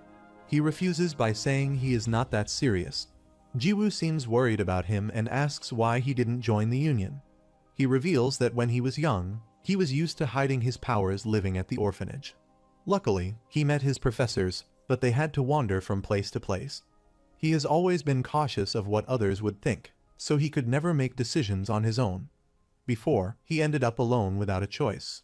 From now on, he wants to be responsible for making his own decisions, and if he joins a group, he will have to continue to be cautious of what others think. They have no idea when Jisuk appears there and says he understands his condition, and they are shocked at his answer. The following day, Kaden is practicing and thinks his body has been fully certified, but it is less sufficient to use his power. Though he is using the same amount of power, it's using up more energy compared to when he was a human. He thinks it has to do with the fact that he is not used to using his powers in a cat's body, and he should take more time to research this. Meanwhile, Jiwoo gets up and asks him if he is done with his training, since he is not able to gather his awakened powers morning and night. Thanks to the method he taught him, he feels refreshed all the time. Kaden brags and says it was he who created it and asks him if he has used the method at every chance. Jiwoo says he uses it whenever it crosses his mind, and obviously not when other people are around. When they come upstairs, other cats are waiting for them, and Jiwoo says he will lay out some food. He gives them the food while the other cat is awake, and he asks him to get up for a bit, saying that he needs to eat something if he wants to recover. He pats the cat, and it responds to him well. Kaden asks him if he is not going to school today and calls him a bad student who skipped school 2 days in a row. Jiwoo says today is Saturday, and yesterday's off was because of Wooin and Subin's fight.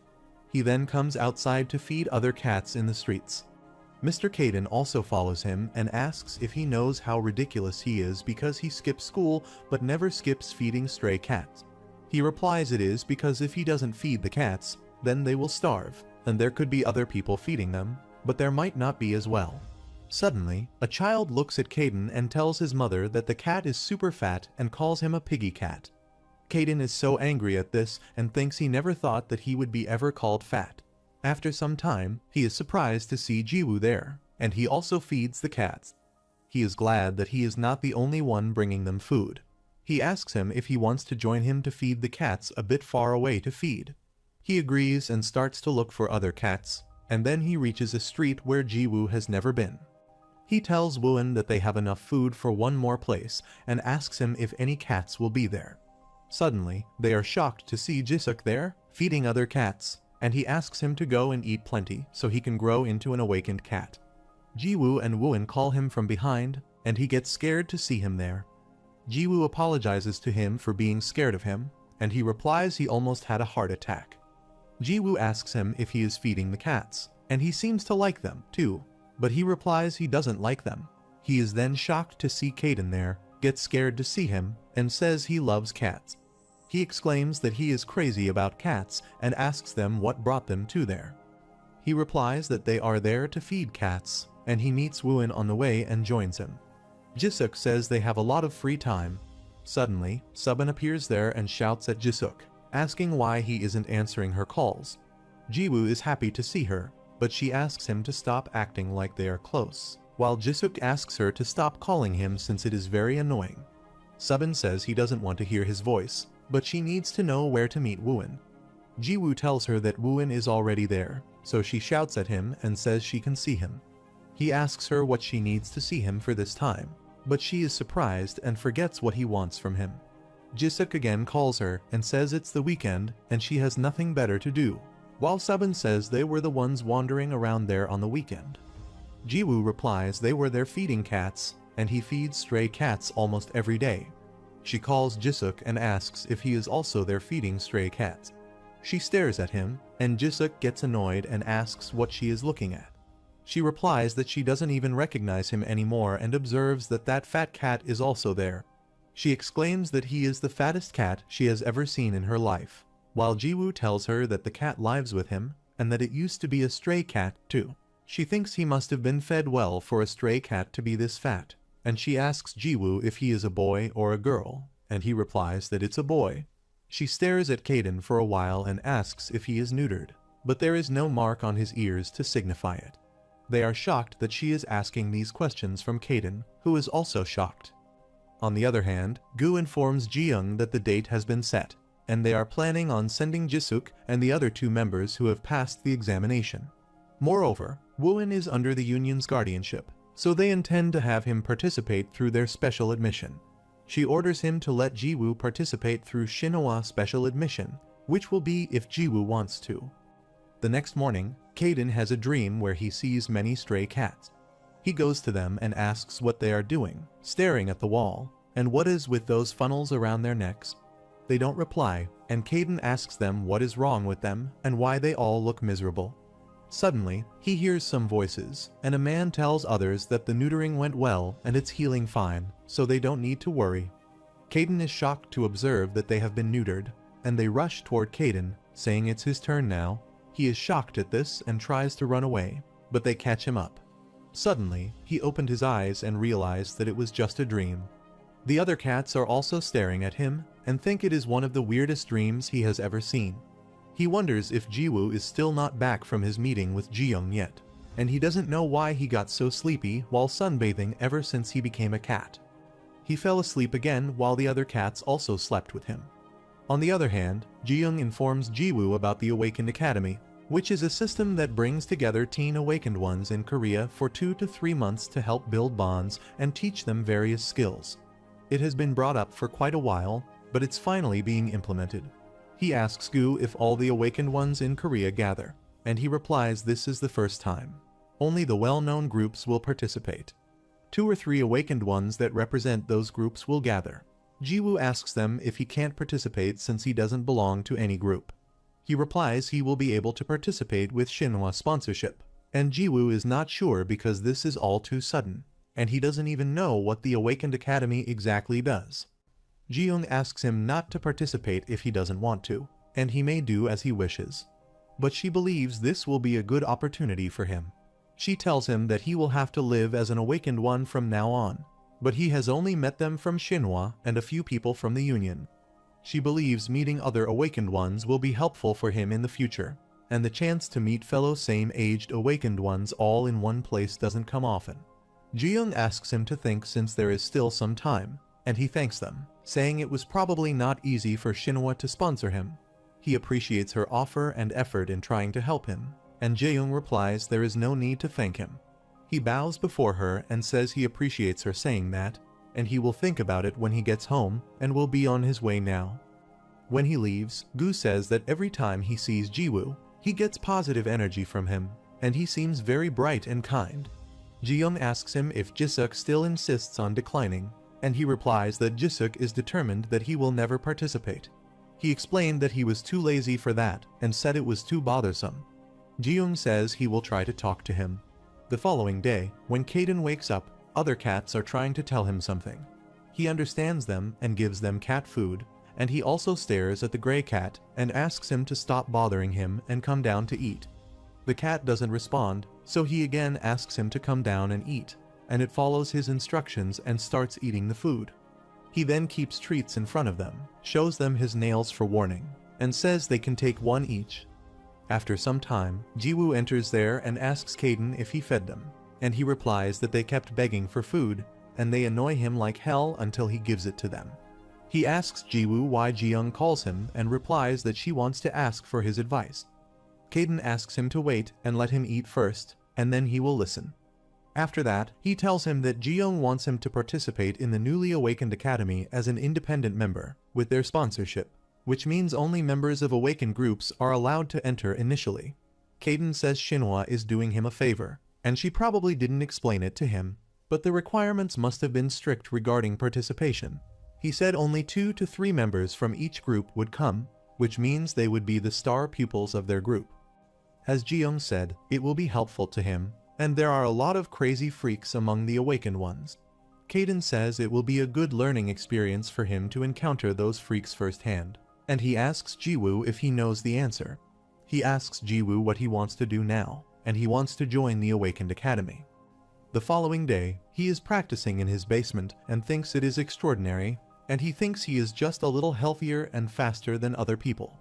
There was a power inside him that made all this possible, and it's incredible how he can move this power and make it stronger by doing what Mr. Caden taught him. He thinks this is all because of Mr. Caden, and if he hadn't met him, he would have lived a very different life. He then calls Caden and says he is going to participate in the Awakened Academy, and he asks him if he has decided. He then gets 3733 up, saying he will feed the cats and head to school, while Caden thinks it is an excellent opportunity for Jiwoo. There aren't many chances to meet awakened ones around his age, and if they plan to gather kids, there will be some kind of safety device. On his way to school, Jiwoo finds Wooin feeding the cats and asks him if he has also decided to feed cats on his way to school, and he does this when he has time. Jiwoo says they will probably run into each other every morning, and on his way, he tells him about the offer he received from Ji-young, and he tells him that Mr. Park also suggested it to him. Initially, only members of the Awakened group could enter, but the union would help him, and Jiwoo asked him what he would do now or if he would participate. Wooin is thinking about it because Mr. Park said he should give it a go because it will be helpful for him. Jiwoo says Jisuk's sister also said this to him, but suddenly Jisuk runs into them and asks what his sister told him. He tells him that she told him about the Awakened Academy yesterday, and Jisuk says he just knows that it's newly opened. Korea's Awakened groups used to hold meetings of their successors, and he guesses it's similar to that. He went there once or twice when he was little, and Jiwoo asked him if he was going to participate because he was the strongest Shinhwa member among his age group. Jisuk exclaims that he is not only the strongest in Shinhwa, but also among other groups, and he is not participating because he can't be bothered. Jiwoo is surprised and says it's too bad because he is going to enter the academy. His sister told him yesterday that she would let him join as a non-member, and she said it would be helpful to him. Jisuk is shocked when he tells him that Wooin also got an offer from the union, but he is still thinking about it. Wooin makes a decision and says he will go since Jiwoo is going. Jiwoo gets happy to hear this and says he feels much better now because he was worried since he doesn't know anyone there. Jisuk is still there watching them shockingly, and Jiwoo asks him to join them too, and he exclaims since they are begging him, so he can't turn them down. He exclaims that he has a position in Shinhwa so he will go, and Jiwoo shouts happily after their decision. On the other side, two Awakened bows before Ji-young and thanked her for giving them the opportunity, and they won't let her down. She says there is no need to feel pressure because the purpose is to promote development and exchange among the Awakened ones in Korea. When they come outside, the girl exclaims she always gets nervous in front of the chairwoman, but they don't get an idea why Shinhwa is trying to let a non-member enter the academy. She asks the boy if he knows about it, and he replies that even the elders who heard about it aren't happy. She also doesn't understand this and says they put in so much effort for this, and how nobody can like him just enter that easily. She asks him if he knows what kind of kid he is, and he replies that he has sent some of his guys to his house, so they will soon find out. On the other side, Caden is at home when someone rings at the door, and he wonders if it is the postman at this hour. There are two men outside the house, and they are going inside thinking there is no one at home. They open the door, and one gets scared to see a cat there, while the other asks him to ignore the cat and get to work. He then calls someone and informs him that there is no one inside. Caden is watching them quietly and wonders who they are or if they are robbers, but soon he observes that they have just come there to look for something. He wonders why they have come to Jiwoo's house and seems to be trained pretty well. He observes them and thinks it looks like they are here to investigate Jiwoo, but wonders who sent them here. He thinks he should just leave them for now, and if he tries to figure out who they are, then things might go haywire. Suddenly, the other cat goes to one of them, and he gets annoyed by this and kicks it badly. The cats are scared to see him, while Caden gets angry about his actions. But before he can react, the gray cat jumps from his place and attacks him with his paw and injures him. He shouts badly when the other one comes to him and asks what happens.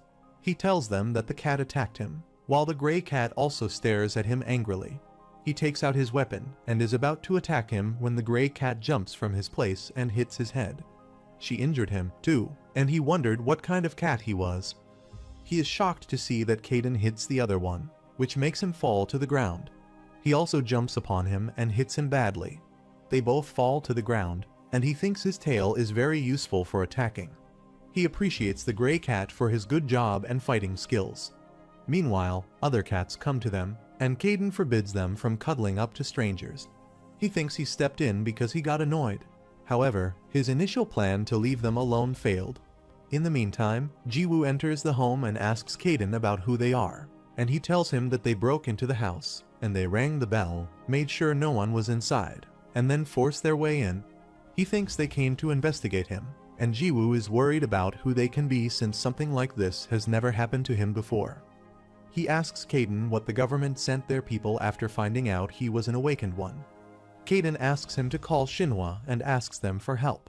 Even if what he says is true, with Shinhwa's scale, they should have a connection with the government, and it would be better to leave this matter to Shinhwa. After some time, Mr. Gu comes to his home and asks Jiwoo not to worry, saying they will take care of it. Jiwoo apologizes to him and says he seems to be always asking for his help, but he says they have decided to support him, so this becomes part of Shinhwa's job now. He appreciates his cats and says they did an amazing job by attacking the strangers who trespassed and guarded the house. He has never heard of such a thing, but of course, cats are intelligent creatures, so it is not impossible. He feels Jiwoo seems worried and says he understands he is anxious, but whatever he is worrying about won't happen. He makes sure that they will investigate them and take measures so that this kind of incident won't occur again. Jiwoo thanked him for everything, and he left by saying they would give him a call as soon as they found anything out. He then looks toward Caden affectionately and leaves the house. When he comes outside, his secretary says he has something to tell him about the men they have just caught. He tells him that it seems one of them belongs to Shinhwa, and more investigation would be needed, but a member of their team recognizes one of them, and he says he saw a man in Shinhwa. After that, he goes to Jiyoung and informs her that the men who broke into Jiwoo's house are Shinhwa's people, and Gu replies that they are Chairman Lee's people. He is the father of Jae-hyuk Lee, who has recently been appointed as the representative. He heard he had complained about them sponsoring Jiwoo, but he didn't know he would construct a background check like this. Jiyoung says it has been a while since she last saw Chairman Lee, so she will visit him by herself. After some time, they reach Chairman Lee's office, where everyone is shocked to see her there. A woman asks them about the purpose of their visit, and she also wonders about the lady who snuck into their office like that. Gu informs her that they are there to see Chairman Lee, and she asks them if they have an appointment to see him. Suddenly, Chairman Lee rushes there and bows before her respectfully. He says that if she had contacted him in advance, then he would have been waiting before she arrived. The secretary wonders who she is, and she has never seen the chairman come down to welcome someone like this. He then takes them to his office and says if he knew about her arrival, then he would make proper arrangements. He wonders what brought her there, and Gu starts the conversation by asking if he knows Jiwoo Seo. He is the kid that Shinhwa took under their wings recently. Chairman Lee replies that he has heard about Shinhwa's new protege, but this is the first time he has learned his name. Gu asks him not to act dumb and says he knows for a fact that the executives have major complaints about the academy regarding this decision. He claims that he has already done his investigation on him, and the chairman seems surprised and asks what he is talking about and who dares to complain about the chairwoman's decision. Gu reveals that there were suspicious intruders in Jiwoo's house a few hours ago, and according to their investigation, they are his people. Chairman Lee is shocked to hear this and asks on what ground he said such a blasphemous thing. Gu reveals that they have already captured the intruders and completed their investigation of their identity. The chairman wonders if his son Yi-hyuk acted on his own and stands up for an apology. He admits his mistake and says it's his fault for raising his son wrong. However, Gu claims the real reason behind Yi-hyuk's decision was due to his unending complaint about the chairwoman's decision, and he asks him how he can say such a thing. Meanwhile, Jiyoung gets up and asks him if he has something to tell her. He apologizes to her and says he will make sure that this thing never happens again, and he will also remove Yi-hyuk from the academy's list of candidates. He thinks his son is such a fool that he lost his opportunity by making such rash moves, but Jiyoung says there is no need to do that since kids are allowed to make mistakes. He gets happy about this, but Jiyoung warns him to say that if something like this ever happens again, the adult will have to take full responsibility. After that, they leave his office, and the chairman just clenches his fist and thinks about how Jiyoung treats him with such disrespect. He calls the secretary and asks her to call Yi-hyuk right now.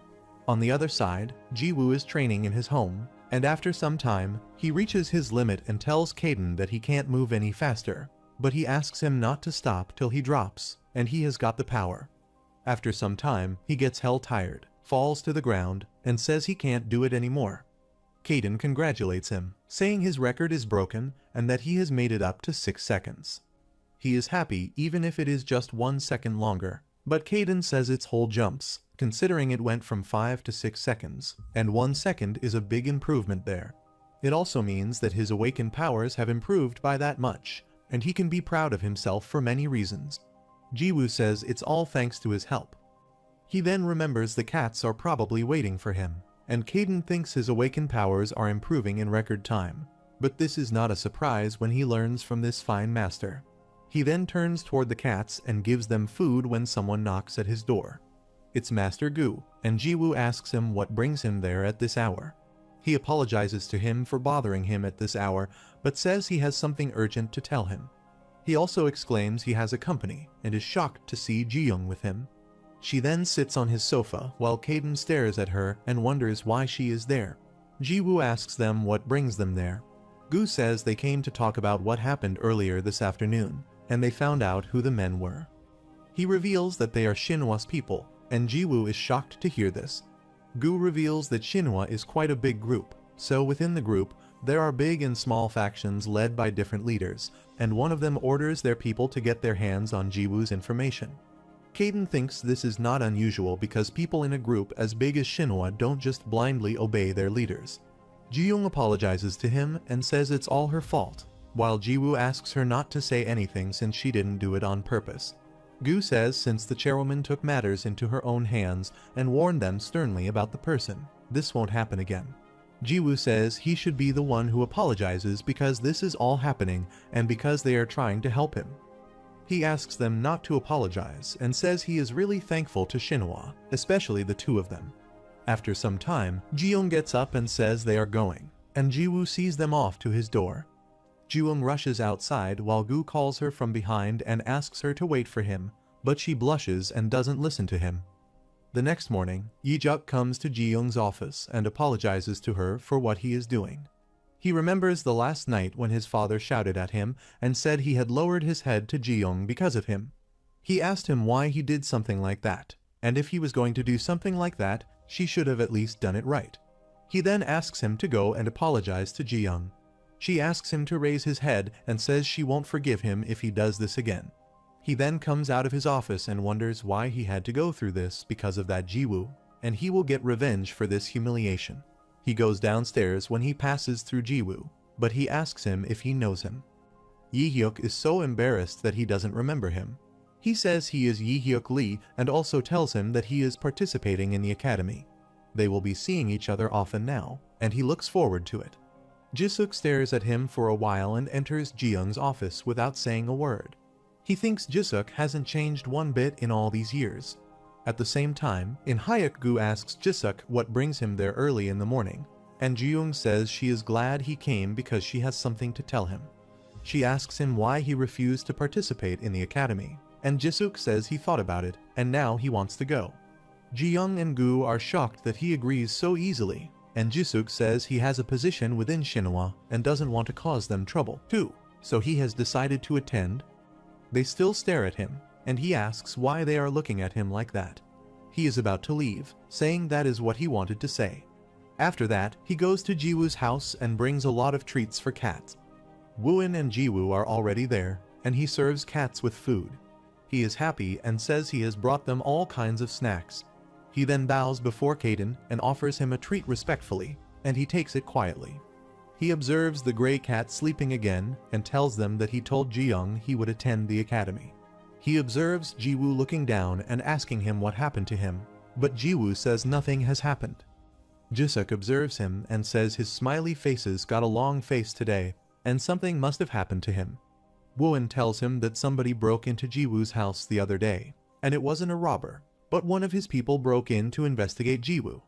Jisuk asks him what he meant by their people, and he replies his people means Shinhwa's people. Jiwoo laughs at this, and Jisuk asks him how he can be laughing right now and why he didn't tell him. Jiwoo replies that it's not a big deal, and when he comes home, the intruders are knocked out, and Ji-young and Mr. Gu take care of it. From this incident, he found out only a few from Shinhwa could participate in the academy, and he heard that everyone put in a lot of effort to attend. And after hearing that, he wasn't sure if he had the right to participate. On the other side, Yi-hyuk is at his home when his friend comes to him and asks if he got caught by the chairwoman. She makes him fun while he asks her to get out of there if she has nothing to say. She asks him if he is going to let this slide, and he replies that he has been humiliated, so he will not let him off. Suddenly, Jisuk rushes there, and they are shocked to see him there and ask what brings him there. But instead of replying, he kicks Yi-hyuk and makes him fall to the ground. He starts coughing and asks him why he did this, while Jisuk asks him how he dares to complain about his sister's decision. Yi-hyuk asks him what he is doing, but he kicks him again and says he is teaching him a lesson. The girl is shocked and thinks the rumors are true about him, that he is short-tempered and hasn't changed at all. She wonders how he can do this at Chairman Lee's company. Yi-hyuk gets up angrily and tries to attack him, but Jisuk dodges his attack, grabs him by his shoulders, and hits him again. He falls back to the ground badly, and Jisuk says his moves are sloppy, and he trusts his awakened power so much that he doesn't do other training. Yi-hyuk is furious at him and uses his awakened power, while Jisuk also uses his awakened power and says he will do this if he wants to bring it on. Suddenly, Chairman Lee interrupts them and asks what they are doing, and they stop fighting after seeing him. The girl is scared to see him there, and Yi-hyuk tries to tell him that he didn't start the fight. He suddenly comes in and attacks him, so he has to defend himself.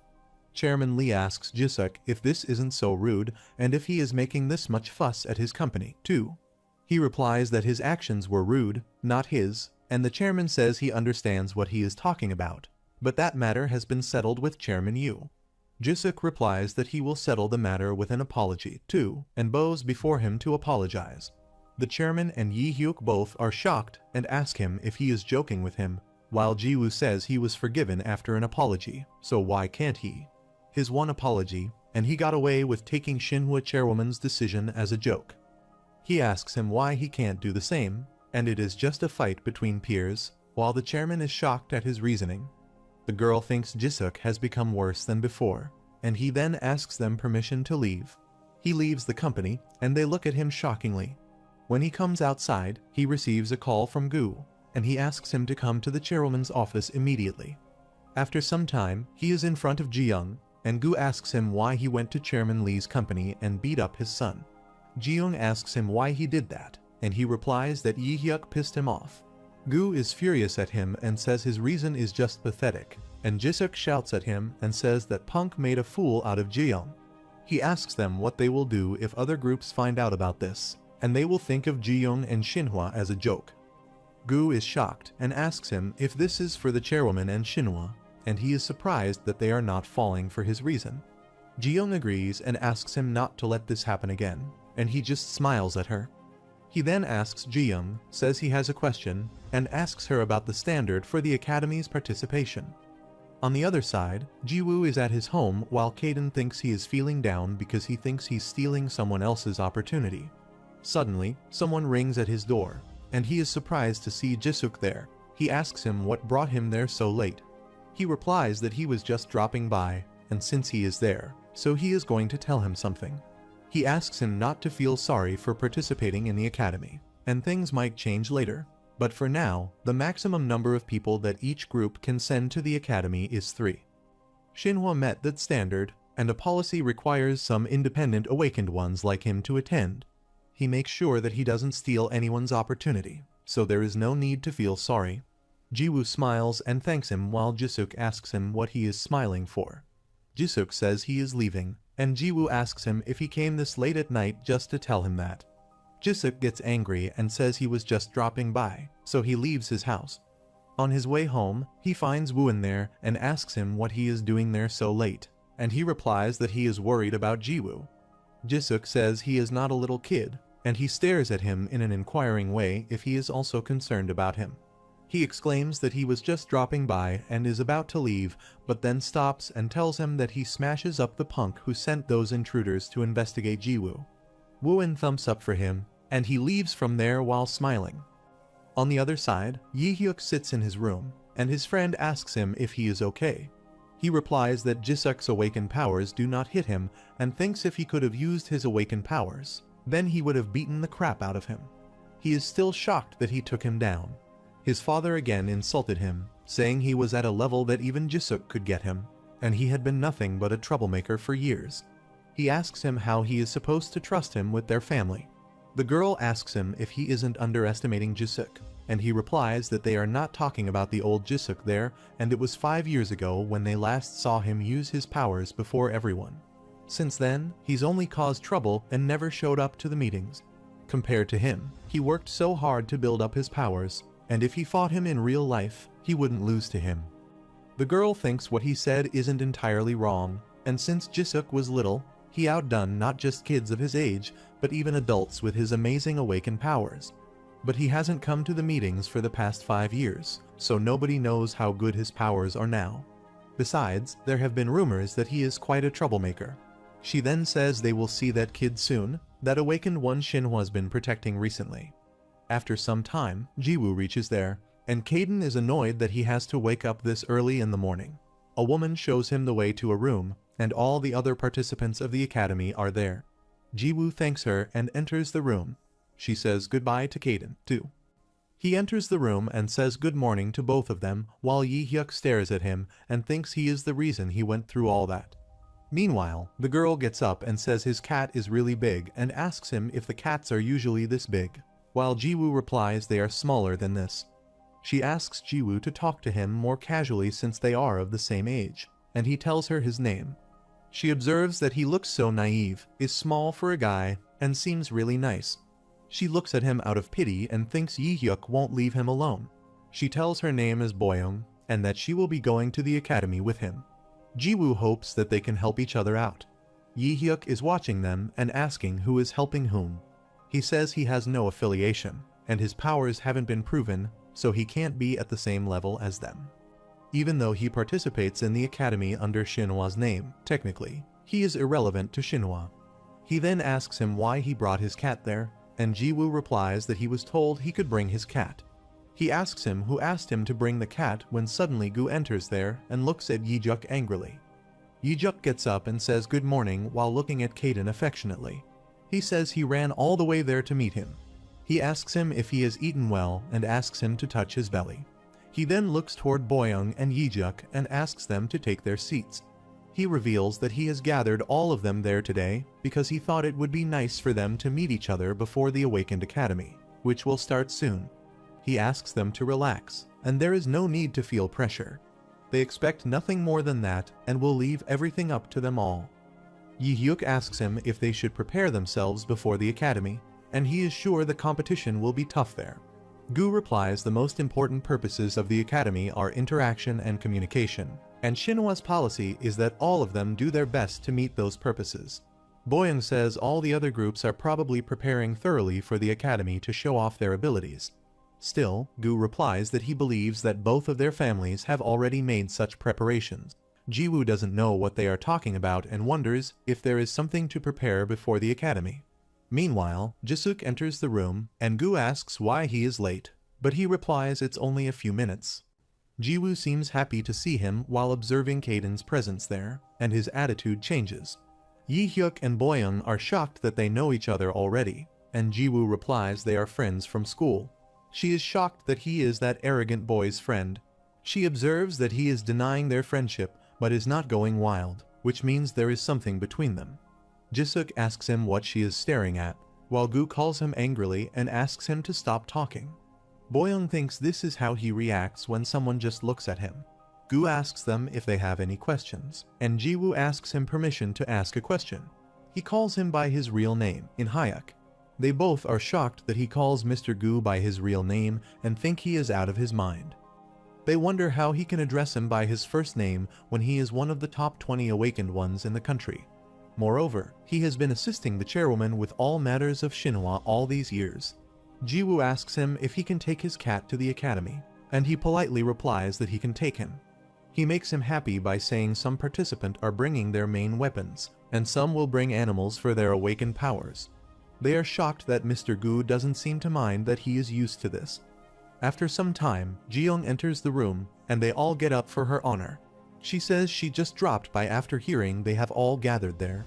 Yi-hyuk and Boyoung are more shocked when Ji-woo calls her by her real name and wonder how he can call the chairwoman by her first name.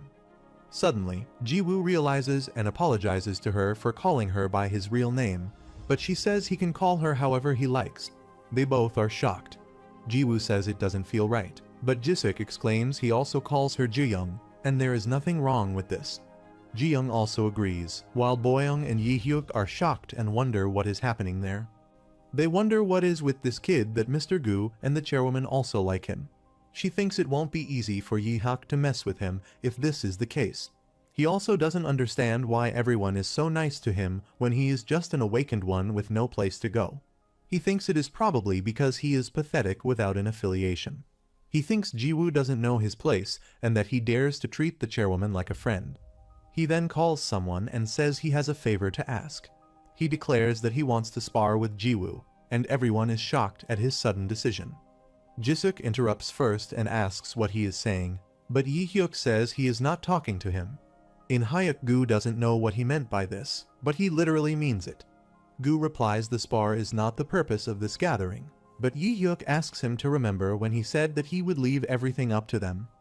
Gu becomes answerless when Boyoung interrupts and asks him what he is trying to do, and he replies that it is not because he disrespects the chairwoman's decision, but because they have worked very hard to get to where they are now. But Ji-woo came out of nowhere and got the same opportunity as them, so he wants to see how good he is. In Hyuk replies that this is not for him to decide, and Yi-hyuk thinks he just needs the chairwoman's permission. She also replies that it's not their call but Ji-woo's. Yi-hyuk is shocked at this, while Ji-young says Ji-woo is not a member of Shinhwa, so they can't decide on something like this for him. Yi-hyuk thinks Ji-woo will never accept this, but they are shocked when Ji-woo says he is ready for the spar. Jisuk shouts at him and asks why he is doing that, but he says he agrees with Yi-hyuk, and those two must have complaints. Jisuk says he already has explained everything to him, but Ji-woo is at the point that Yi-hyuk is also right at some point. He is sure that this is something he can handle, and Jisuk gets quiet on his explanation. Boyoung is surprised because she didn't expect him to say such cool stuff, while Jisuk asks him to do whatever he wants. After that, they are in the locker room, and he tells Kaden that he knows they would be unhappy, but it's actually worse. Kaden guesses Yi-hyuk was the one who sent his people to investigate him. Ji-woo seems worried and asks Kaden if he thinks he can do this, and he asks him to remember what he has taught him so far. Ji-woo smiles and says he has done everything he taught him until now, and Kaden asks him to go and show them what he can do. After some time, they reach the sparring ground, while In Hyuk says this is happening very unexpectedly. Meanwhile, Yi-hyuk seems arrogant and thinks that Ji-woo dares to fight him, and he will make him regret this decision for life. Ji-woo bows before him and hopes they have an excellent match, while Yi-hyuk exclaims he will give him credit for not running away. His intention is indecent. Ji-woo seems worried about his thinking, and In Hyuk announces that the match will begin with a signal appearing after a while. Boyoung thinks Yi-hyuk won't miss this chance to hurt Ji-woo badly, and she feels pity for him because he seems like a good kid. Suddenly, Yi-hyuk uses his awakened powers and attacks him, but Ji-woo disappears in front of him using his super speed and hits him from behind. Boyoung is shocked to see that he has super speed power, while Yi-hyuk is also shocked because he doesn't know about his awakened power and lets him punch him. He thinks he now knows about his power, so there won't be a second chance. He tries to grab him again, but Ji-woo again disappears and hits him from the other side. He is shocked at his speed, and Ji-woo hits him repeatedly by going faster on him and injuring him badly. Meanwhile, others are watching them quietly, and In Hyuk thinks he has progressed much. Ji-woo's awakened power got more robust, and his control and moves were incomparably better. After that, Ji-woo lands his last attack and kicks him with so much force that he falls back to the ground at some distance. Boyoung and everyone are shocked, while Jisuk runs to him happily and asks him when he has improved so much because he thinks all he has done is feed cats. Mr. Kaden is also watching him with a smiling face. Boyoung and others are shocked at Yi-hyuk's loss to a newly found awakened one without a chance, and she wonders what is that kid actually. Meanwhile, Yi-hyuk is just shocked and wonders what happened to him just now, and Jisuk asks Ji-woo when he trained so hard. He gets up, and Jisuk calls him. He says it was fun to watch what he got. but he replies that the fight is still ongoing. He asks Jiwoo not to act like the fight is over just because he got hit a few times off guard, but Jisuk takes Jiwoo with him, says he got knocked out before he could throw a punch, and calls him a loser. He then again calls Jiwoo and asks him to get back since the fight is not over yet, and he is caught off guard. Jiwoo turns back and says he knows that he is off guard, while Jisuk forbids him from doing this and tells him not to listen to him. Yi-hyuk asks him to fight him again because he doesn't want people to think that he won by chance, while Boyoung thinks Jiwoo seems naive enough to accept this. But Yi-hyuk is shocked when Jiwoo refuses to fight him and says he heard losing for letting his guard down still counts as a loss since that moment can cost his life. He exclaims that he might not want to admit it, but this is his win. No one expected this answer from Jiwoo, but they seem to be happy with it. After that, Jisuk takes out his mobile and asks him for a selfie with that loose in the frame. Jae-sik shouts at him and asks what he is doing. Meanwhile, In-hyuk interrupts and asks them to wrap it up, and it's a relief that none of them are badly hurt. After that, he goes to Ji-young's office and informs her that Jiwoo wasn't injured, so he sends him home, while Yi-hyuk refuses to see a doctor and leaves. He tells her that Jo-hyuk seemed shocked since the match was decided in an unguarded moment, regardless of their awakened powers. Ji-young replies he got what he deserved, and he let his guard down ever before figuring out his opponent's power, and it must have been a good lesson for him. In-hyuk still didn't expect this kind of outcome, and Yi-hyuk is receiving attention as Shinhwa's next generation awakened one. Even if he is careless at the beginning, he is no pushover, and is also really surprised by Jiwoo's fight. He is way past their expectations based on his improved rate of awakened power and combat skills. In-hyuk says there is only one explanation for this: he knows how to control force. Ji-young thinks the same and says it's probably even high-level force control. He asks her how he can possibly pick up force control when even low-level force control is considered an asset by individuals and organizations. On the other side, Kaden is working out while Jiwoo lays on the ground and keeps smiling. Kaden asks him why he is smiling and why he feels goofed after winning for the first time. He did as Kaden taught him, and he really won. He replied that he should beat someone who lowers his guard, trusting in his powers too much. He brags and says when he was little, he beat guys much stronger than him, but Jiwoo says he is not as great as he is.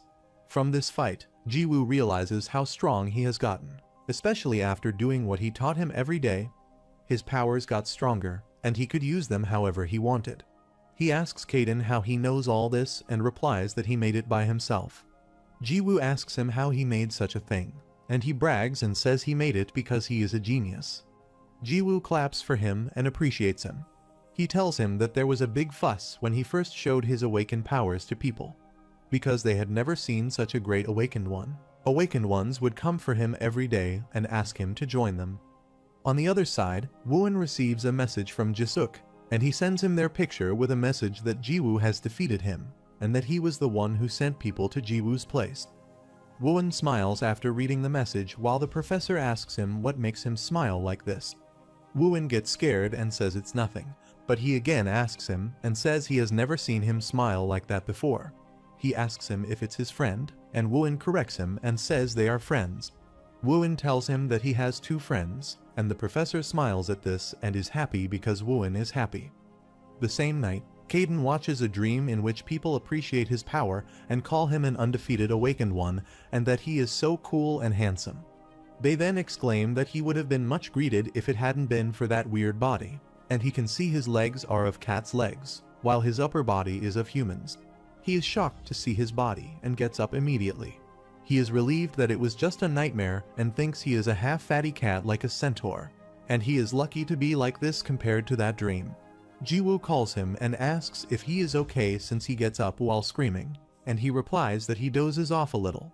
He tells him that he has always gotten sleepy since he turned into this body, and Jiwoo asks him not to worry since cats sleep a lot. Kaden shouts at him and says he is not a cat. He then starts his force control, and Jiwoo says he never takes a break from getting stronger. He asks him why he is trying so hard to get stronger, and he replies that there is no special reason for this. He says it is a kind of fun to get stronger, and using his power in this cat's body is especially fun. It's different from the human body, so it's frustrating and inefficient, but then it's also fun to overcome. He then feels someone's presence there and tells him that it looks like Ji-young is there, and he can feel her energy at the door. The fact that he couldn't detect her coming from afar means she completely controls her powers. He asks Ji-woo to meet her, and he just stays there. He opens the door and asks her what brings her there, and she apologizes to him for barging in like this. She asks him if she can talk to him for a minute, and he asks her to enter the house. He then asks her to have a seat on the couch, and she will bring her something to drink. After some time, he brings tea for her, while Ji-woo just stares at her with a smiley face. She then starts the conversation and says there is a reason for her to come there. She wants to ask him something and ask him if he knows how to control force. Ji-woo replies that he knows that, and he tells her that it's a way of controlling awakened powers, and he has been able to do it since he was little, although he wasn't good at it. Ji-young says she is asking him about something different, and Ji-woo asks her what she meant by this. She revealed that long ago, awakened ones studied ways of using their powers more efficiently and getting stronger more quickly, and they have somewhat achieved their goals. Not in one, but in multiple ways, since the ways differed by awakened powers and were studied in numerous methods. Those who found the way didn't disclose them to the public, but secretly shared only with the close ones, such as families.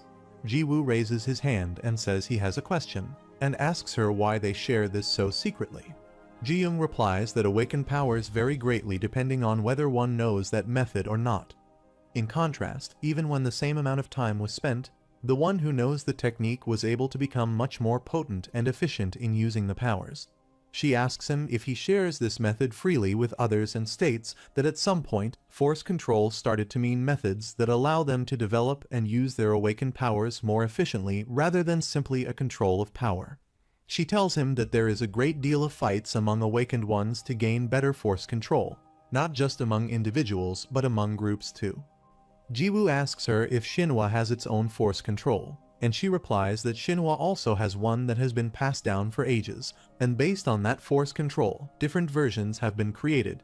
The characteristics of winds strongly distinguish Shinhwa's force control, and Ji-woo understands why Jisuk and In-hyuk use the power of the wind. Ji-young tells him that it is because they also learned Shinhwa's force control, which isn't permitted to everyone in Shinhwa. Moreover, the permitted level of force control varies depending on how important the person is. Ji-woo is shocked and realizes that what Kaden taught him was force control. Ji-young says he will be surprised by how much effort people put into gaining a high level of force control, and the higher the level, the stronger they can be. They have reached a plateau, but long ago, there were endless fights over force control among awakened ones. Ji-woo asks him if she asks him if he knows this type of force control and thinks this is the reason Kaden asked him to keep it a secret because someone might come after this force control. Ji-young is thinking he has picked up this force control recently, and Ji-woo thinks she has observed his movements and wonders if he should lie and pretend to know nothing about Kaden. Ji-young asks him to be relaxed and says he doesn't need to be so nervous. She is not there to ask how he has gained force control, but she is there to tell him to keep it a secret that he knows force control. If others find out about this, then he will be in danger, and Ji-woo thinks she is right because a stranger will approach him to find out about the force control he learned. She then gets up saying she has finished with her business, so she should get going. Ji-woo thanks her for coming all the way to here to tell him that. He thinks he has yet to learn that force control is that important. On the other side, Kaden is learning how to punch with a cat's body, and it also explains why cats throw punches like this. Meanwhile, Ji-woo comes to him with wet eyes and asks why he taught him such an important thing. Kaden doesn't understand what he is talking about, so he tells him about force control. Kaden asks him if Ji-young told him something about this, and Ji-woo replies he hears it's something very valuable. Kaden exclaims he already told him that there were tons of people who wanted to follow him, and many of them were eager to learn his force control, but he refused them all. It was his choice then, and it was also his choice to teach it to him now. Ji-woo starts crying and hugs him suddenly, then thanks him. Kaden asks him to move since it's hard to breathe, and it's not a big deal for him. On the other hand, Woo-in is practicing on Union's sparring ground, and the other awakened are surprised to see him using his powers with much ease. They wonder where he suddenly appeared from, and the control he just showed is great, but he also passed the earlier test with flying call oars. They think they should offer him the chance to join the union, while Mr. Park thinks the approval from him and Subin should be more than enough. Since his peers have publicly validated him, there should be no complaints later. He remembers his meeting with Mr. In-hyuk, who tells him that Shinhwa is bringing Jiwoo to the academy. Mr. Park says if Jiwoo attends the academy under Shinhwa's name just because he is under their protection, then there must have been complaints from within the group. In-hyuk replies that they have already dealt with one complaint, that Jiwoo's abilities are enough to justify their decision, and that the chairwoman approves of him. Mr. Park is surprised and wonders if Jiwoo is that good enough to deserve their recognition. Meanwhile, Woo-in comes to them, and Subin informs him that they are going out to eat with the other members and that he should come with them. Woo-in refuses to join them, and Subin says she purposely planned this icebreaker lunch for him, but he replies he has to go to school. On the other hand, the teachers announced that summer vacation would start tomorrow and that they would meet each other after the vacation. Meanwhile, Woo-in enters the class and the teacher asks him why he has come this late. Woo-in apologizes to him, and the teacher asks him to sit on his seat. The class ends, and he leaves the class. Jiwoo comes to him and says he thought he wouldn't come to school.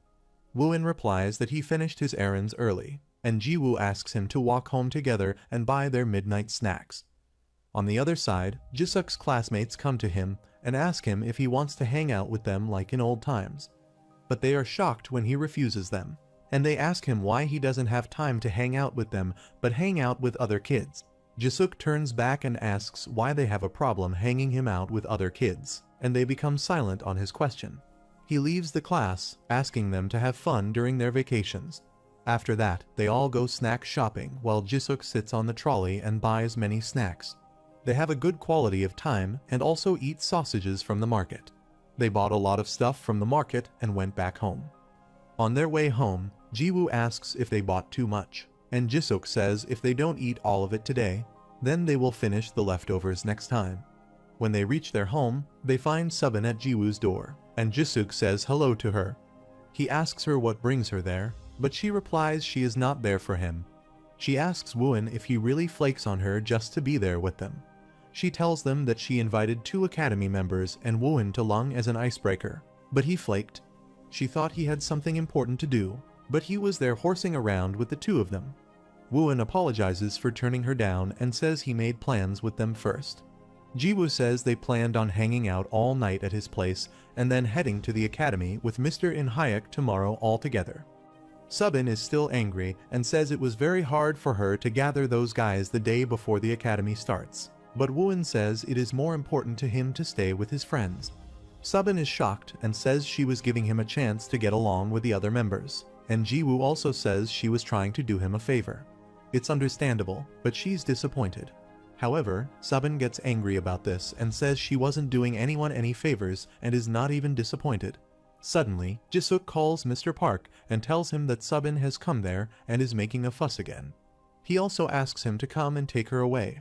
She kicks him and asks how he dares to call Mr. Park, and they both start fighting each other. Meanwhile, Jiwoo calls her and asks if she wants to join them. He tells her that Woo-in and Jisuk are sleeping over at his house and planning to go to the academy together, so he asks her if she wants to join them, too. She refuses and says she is so busy and she has got many things to prepare before starting at the academy. Jisuk says she is not busy but just makes an excuse while she shouts at him again and asks him to shut up. Later, she decides to stay there, and at night, they eat up all the snacks and sleep on the sofa. The next morning, In-hyuk picks up Yi-hyuk and Boyoung, and he doesn't like that they have to pick up Jiwoo from his house.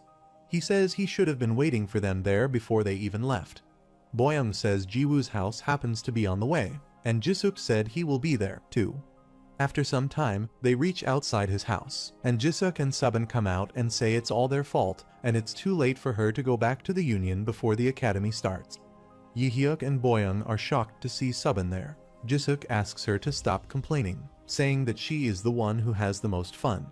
Jiwoo calls her and says they had fun overnight, and Yi-hyuk and Boyoung are shocked to know that they were together all night. Subin says she was so annoyed because Jisuk was making noise. She is unhappy that she has to tag along with Shinhwa's crew on the first day of the academy. Jiwoo asks her not to worry because Mr. Park said it's okay for her to come with them since everything has been prepared. Subin says she still has a lot of things to prepare, while Jisuk again makes her fun and says she won't do anything by herself. She would have just brought what other people had prepared for her. She gets angry and asks him to shut up again, while Jisuk smiles and says the truth always hurts. She is about to punch his face, and Jisuk says she should have just left as soon as she woke up in the morning. Subin says he clogged the toilet in the morning, so she was late. Jiwoo is surprised and asks if the toilet is clogged, and Subin exclaims she has to use her awakened power to unclog it. Jisuk gets embarrassed and says it wasn't him, but she asks him to stop avoiding his own massive mistakes in the future. Meanwhile, Wooin apologizes to them and says she went in while he was trying to look for a plunger outside. They are shocked that he admits his mistake, while Ja-hyuk and Boyoung are just watching them and think Subin and that kid are close enough to spend the night together. They wonder how this guy even knows Subin and if they are missing something there. Jisuk and Subin are both up and coming awakened ones who proudly represent the union.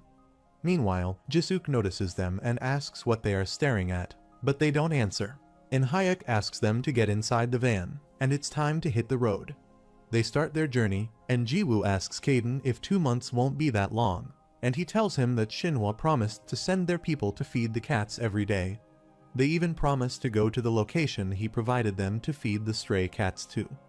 Kaden also advised me to look after the house while he was gone and asked him not to attack the people who came to feed them.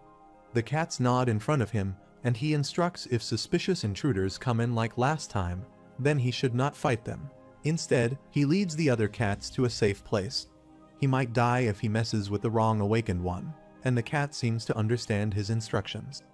Now, thanks to these kids chatting all night, he is feeling so sleepy that he only gets an ounce of sleep. However, it's still strange because he never had problems pulling all-nighters before, but he has been constantly sleepy since turning into a cat. After that, they travel on a ship, all hell tired, sleeping and sitting on chairs. In-hyuk tells others they stayed up all night, and Yi-hyuk thinks they consider this a field trip since they partied till down right before the academy started. He asks them not to be so nervous, and he understands how they both feel. But they, at Shinhwa, desire all awakened ones attending the academy to interact with each other and learn from their peers. So, there's no need to be anxious or pressured to prove anything. Kaden is still tired, thinks he didn't expect to take a bath there, and thinks it may be a bad idea to tag along. He once told Jiwoo that he wouldn't go with him, but he became sad at this. He cried and said they wouldn't be able to see each other for 2 months, and he could also get lazy with the training. He says they don't know what will happen if he is away from his for so long, and what is he started messing up with the training method. Kaden understood his point and said he didn't even know if he could bring a cat along. Jiwoo replies that he asked In-hyuk about this, and he hinted that it would be fine and that he would make it happen for him. Kaden agrees by saying he is also curious about this whole academy thing, and Jiwoo got what happened at this. At present, In-hyuk wakes them up and says they will be arriving at the academy at any time now. They get up and can see the academy from a distance. On the other side, Ji-young is at her office when In-hyuk sends her their picture and informs her that they have arrived. They are very impressed to see the facility, and Jiwoo exclaims the fact that this facility exists on an island is fascinating. Kaden thinks they purposely built it on an exclusive location, and the place is even bigger in real life compared to the picture. A man comes to In-hyuk and says he has seen him from afar, but this is his first time properly introducing himself. He tells him that he is Suhan Kang from Biko. In-hyuk is surprised that Biko's next-in-line leader himself came there. Kaden observes he is also very strong. He can feel the energy of powerful awakened ones in the building, even though they are trying to hide it, and they sure put a lot of effort into this academy. Suhan states everyone's identity has been verified, and they will lead the students to their dormitories. They ask In-hyuk to accompany them to the principal's office since he is waiting for him. He then calls Jiwoo and Wooin and asks them to follow another teacher. Jiwoo tells them to bye and follows the teacher to the other side. He takes them to a dorm, tells them the rooms on the left and right are theirs, and asks them to choose the room they each want and start reading through the information booklet placed inside. The academic schedules will start tomorrow, and preparing themselves in advance would be a good idea. He then enters his room and really likes it. He jumps on the bed and asks Kaden if he likes the place. Caden says the main purpose of this place is for training and wonders why they spent so much money on the rooms. He asks Jiwoo to think about how he overcomes his limits when he is so comfortable. On the other side, Suhan asks In Hyuk to enter the principal's office. He enters the office, and the principal stands there and greets In Hyuk. He bows before him and asks how he has been. His name is Seong-gik-han, and he was once called the strongest awakened one in the country. He replies that he would have continued to fine if he hadn't taken this job and didn't expect to be given such a task at his age. In Hyuk thinks he kept a low profile after he retired, and he is probably unhappy about being brought into this, so he asks him to sit down and talk. In Hyuk wonders if he really got involved just because of what people suggested. After some time, he gets out of his office and thinks even a short chat with him exhausts him.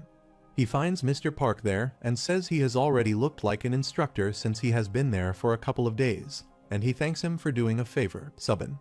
He asks In Hyuk to follow him and says he will take him to the chaperone dorms.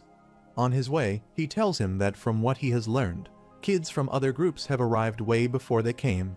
They have been adapting for at least half a month now. In Hyuk knew that the academy would start tomorrow and that today would be the orientation day. Mr. Park says they did, but now they are saying that they couldn't stop the students who wanted to come early and adapt.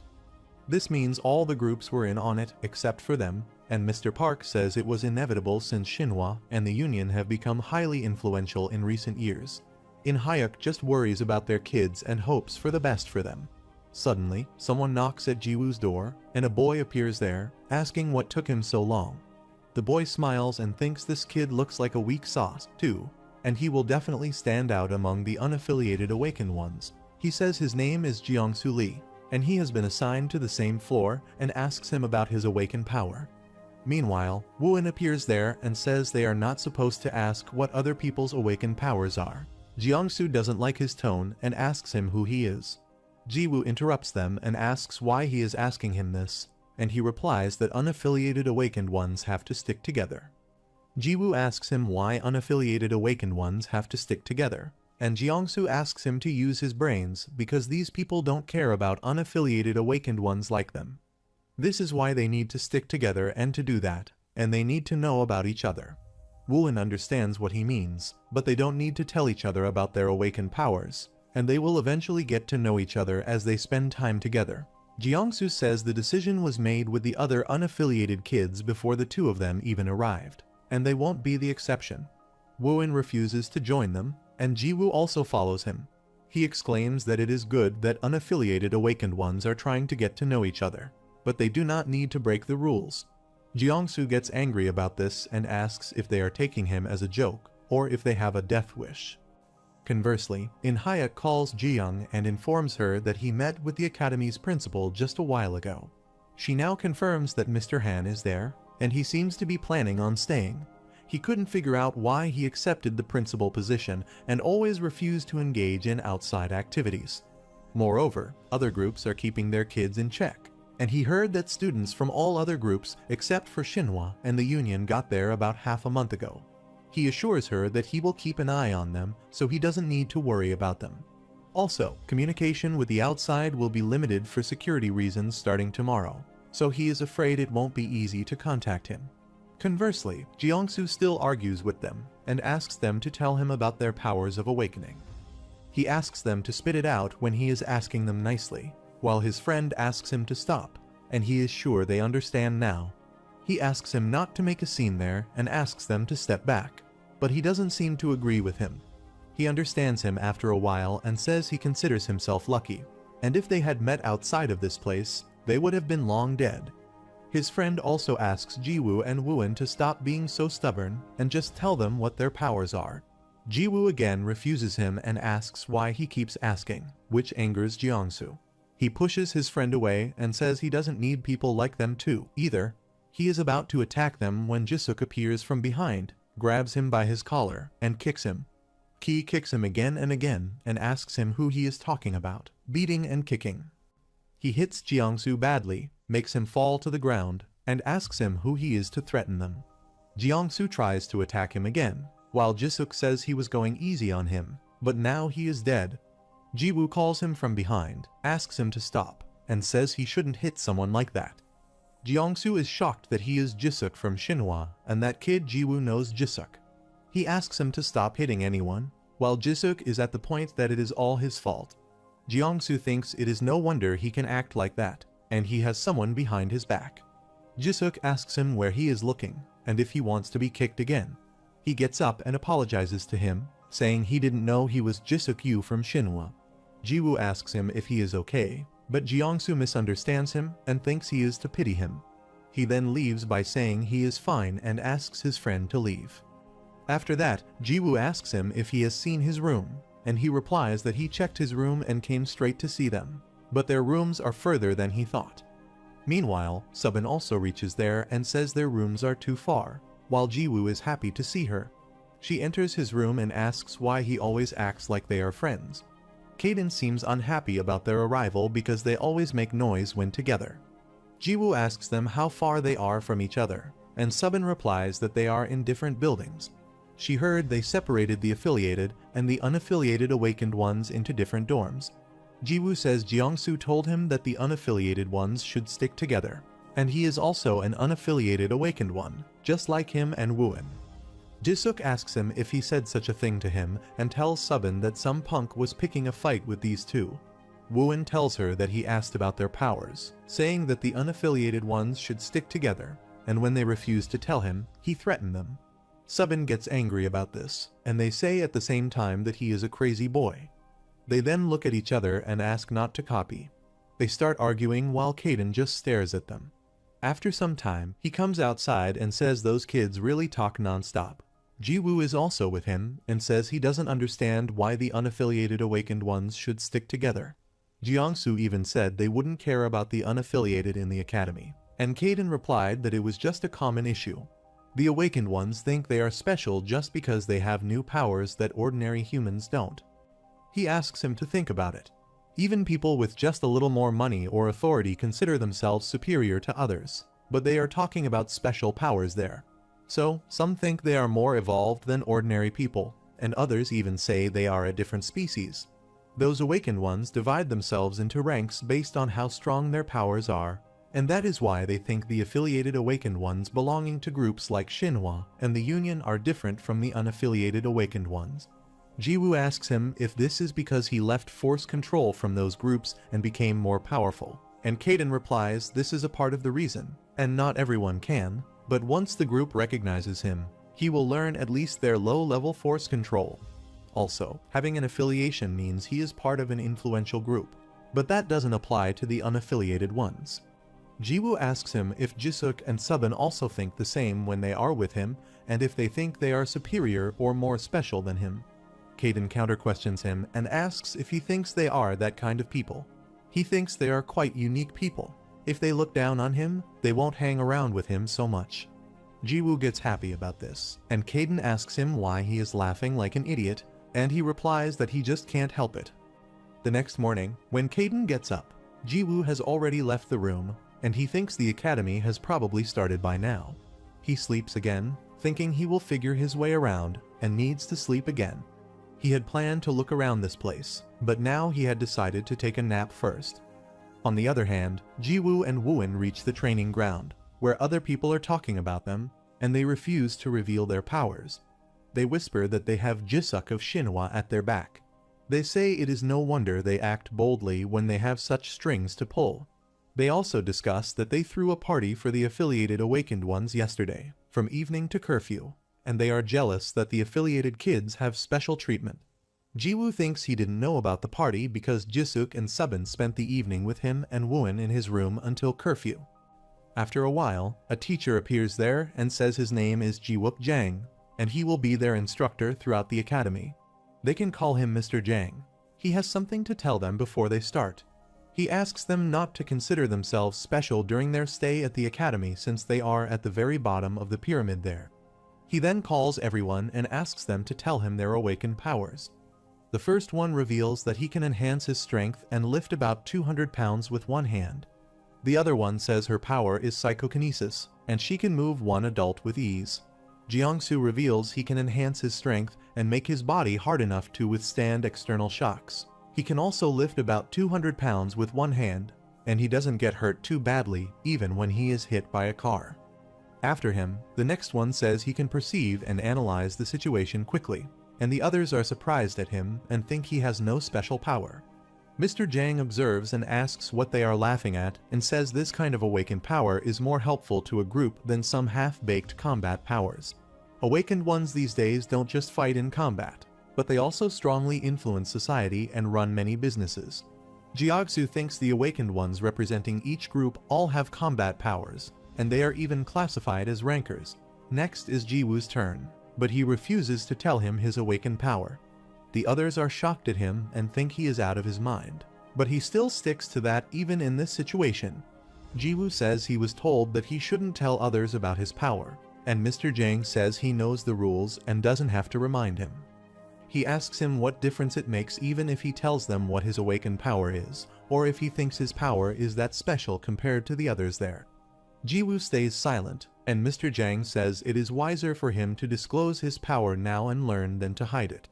Besides, people will eventually find out about his power during the academy. Jiwoo replies he is aware of that, and he also doesn't consider his power to be special compared to the others. However, he doesn't want to disappoint the ones who taught him to hide his awakened power as much as possible, and thinks he doesn't want to let Mr. In-hyuk and Mr. Kaden down just for his convenience. Jiangsu thinks he is just an idiot and gets on Mr. Jang's bad side for acting up. Mr. Jang says he respects his choice but refuses to do as he says. Therefore, he has to run 20 laps there, and Jiwoo agrees to him happily. Jiwoo starts running, and Wooin is also about to follow him when Mr. Jang stops him and asks where he is going. He replies that he can't tell his power either and starts running behind Jiwoo. On the other hand, Kaden still feels sleepy when In-hyuk suddenly enters his room, and he comes there to see him. He has brought a lot of snacks for him and leaves the room asking him to eat to his fill. Kaden is surprised and wonders what is with him and why he always treats him like this. After some time, Jiwoo and Wooin complete their punishment, and Mr. Jang says today is their first day, so they will spar with each other to see their level. One of them calls him and says he has no combat power, and Mr. Jang replies it doesn't matter, and as an awakened one, it's important that he is ready for this kind of situation. He can't excuse himself from this. Mr. Jang asks who will go first, and Jiangsu comes forward and says he will go. He thinks this is his chance to stand out, and he will take everyone down and show them what he is capable of. Mr. Jang asks who will be his opponent, and Wooin steps up quietly and comes toward him. Jiangsu seems relaxed to see him and thinks he is getting on his nerves so that he will beat the crap out of him. Mr. Jang says there is a treatment facility inside the academy, so there is no worry about getting injured, and he asks them to begin when they hear the starting sound. Jiangsu shows his awakened power and rushes toward Wooin, saying he is dead meat, but he just moves his hand and makes him fall back to the ground. He holds him in the air while everyone is shocked at his power, which is how he defeats him in just an instance. Wooin comes back, and Jiwoo cheers up for him, while Mr. Jang is also surprised and wonders if he is really unaffiliated. Jiwoo cheers him up and says he is really strong. Mr. Jang thinks it was just for a moment, but that power and control were beyond his expectations. He heard the Union found him and thought they had brought a monster. Meanwhile, Jiangsu gets up and is unable to understand what just happened to him, and he wonders how strong he is. He can't believe he is unaffiliated and was kicked out of some group for getting in big trouble. The other kids are talking about him, and that he just went down before he could try anything. He gets up, and Mr. Jang asks him why he is still there and asks him to get back in line. He is feeling so embarrassed and thinks he must be thinking of him so weak. He asks him to give him another chance so he can show him his true power. He exclaims that he didn't get to show him what he has really got and asks him to give him one more chance. Mr. Jang says he is not in a condition to be tested, but he insists that he is right and can do it. Jiwoo thinks he wouldn't be able to move if he were him and must be as hard as nails. Mr. Jang agrees and says a second chance wouldn't be given in other cases, but since this is a test like he said, he will make an exception. He asks the students who will go next, and the girl thinks he is injured so that she might get this chance, while Jiwoo thinks he is injured and asks if fighting is right. His body might be durable, but he is sure that he can still feel the pain, and getting injured further can be dangerous for him. Mr. Zhang calls Jiwoo and asks him to go, and Jiangsu seems to be relaxed seeing him this time. He asks him if he is really okay to fight, but he gets angry and thinks he is looking down on him. Jiwoo wonders what he should do since he is injured, makes a posture of a close fight, and thinks he is at an advantage. Jiangsu thinks he will not remain off guard and will knock him down with everything he has and prove himself. He uses his awakened powers and rushes toward him, while Jiwoo uses his super speed to dodge his attack. He tries to attack him again, but he dodges and punches his face again. Jiangsu tries to attack him repeatedly, but he dodges him every time and hits him again. He punches him again and again, while the students are shocked that he is so fast. Mr. Zhang thinks he is ready for his opponent's movements perfectly, and his attacks are excellent too. He is doing all that so easily, and he is fighting without using all of his powers. Jiangsu tries to attack him again, but he again dodges him, and until now, his strategy is to pour everything out at the beginning of a fight. Kaden told him that style suits him since he can move fast and release energy that he gathered up. But he is not who he used to be. He says he needs to observe his sparring partner and keep pace with them calmly, and Jiwoo asks him if he should make it a long-running fight. Kaden says what matters to him now isn't just winning, and as long as his life isn't on the line, it's essential for him to get the most out of a spar. He asks him never to waste a chance to spar with someone because the stronger he gets, the less chance he will have to spar with other awakened ones. In that sense, the academy will be an opportunity for him to make significant progress, so he will do the same and dodge his attacks. Jiangsu gets angry and asks if he can do only dodging,